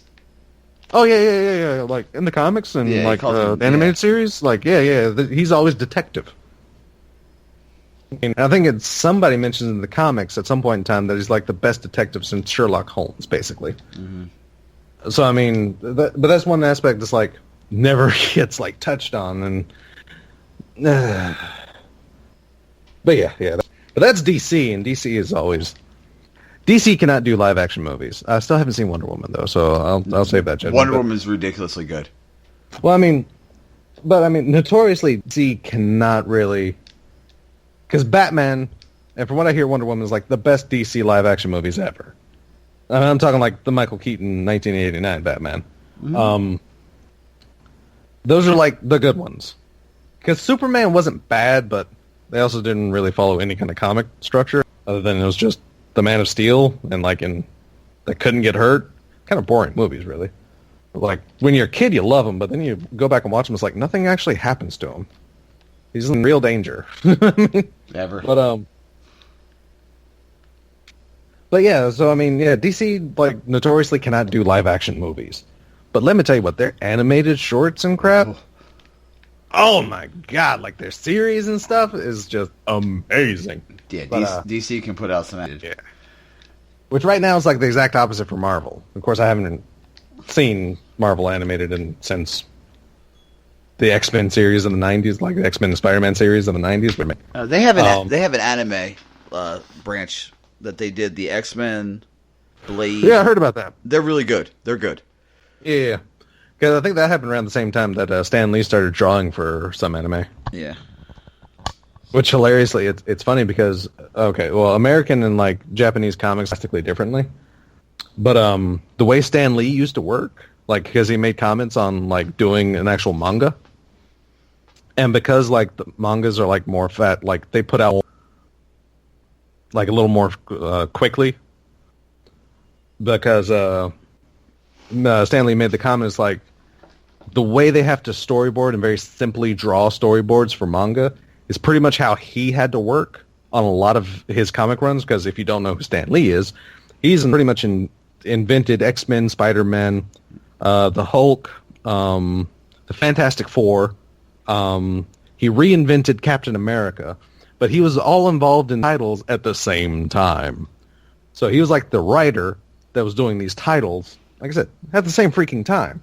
So he was commenting that usually American comics are a little more laid back because they have, like, you know, authors and pens, like, separately working on the same comics. For him, it was pretty much how he had to do things, especially like him and Jack Kirby, because, again, Jack Kirby was, like, the artist that he worked the most with, like, these 5 freaking titles on with. And so, yeah, so it's, like, very similar work ethics because he just had so much stuff that he would do for all the comics that he worked in, and just the Japanese a manga just puts out a lot more content than an American comic book. Yeah, weekly. Yeah. Come out what? Once a month? Once a month? Yeah, once a month now? Yeah, monthly. Usually it's a monthly system. But yeah, like, at least for the magazine manga, like Shonen Jump, that's, well, in Japan it's called Weekly Shonen Jump for a reason. Like, and popular and featured manga have to have a chapter a week, at least. And generally, because I remember I think it was Tate Kubo, the mangaka for Bleach. He got sick. So. He got sick once for like 2 weeks, and he put out a super long chapter when he came back, as in, like, I'm sorry, you know, here's the 3 you missed as one. Enjoy. Yeah. There's some the mangaka. Yeah, I believe that's the that's the term, mangaka.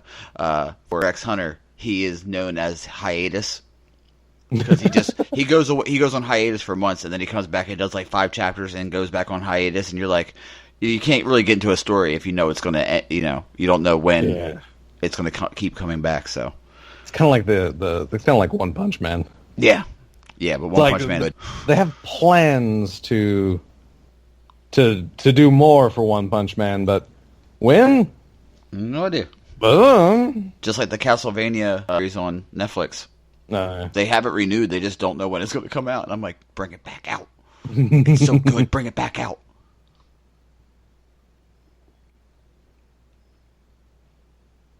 But yeah.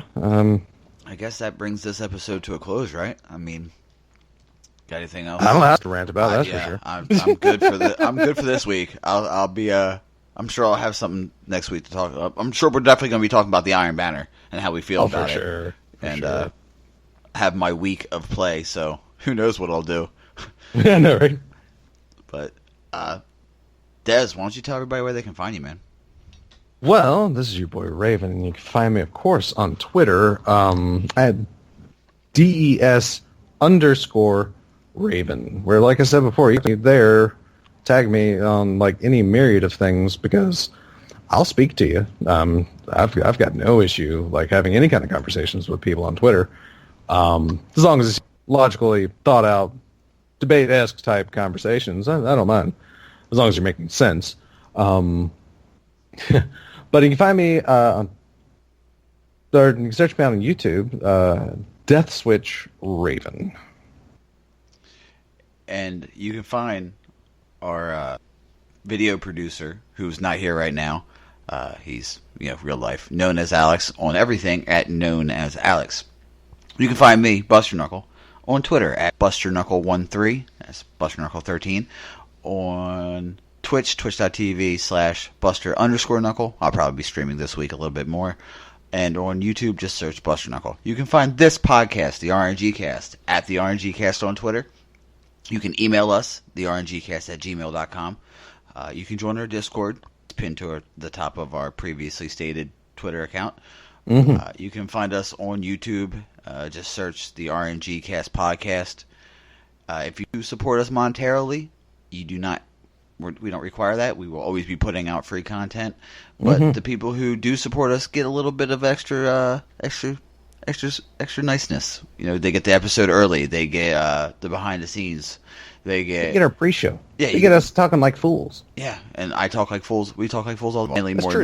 Mainly more me than Des, but more me. You can find us on Patreon, patreon.com/therngcast. And this is 73 of the RNG Cast. Sounds good. Oh, screw it. It's either episode 73 or episode 74. I'll find out when I post it. And we're out. Later, man. See you all next week. Man.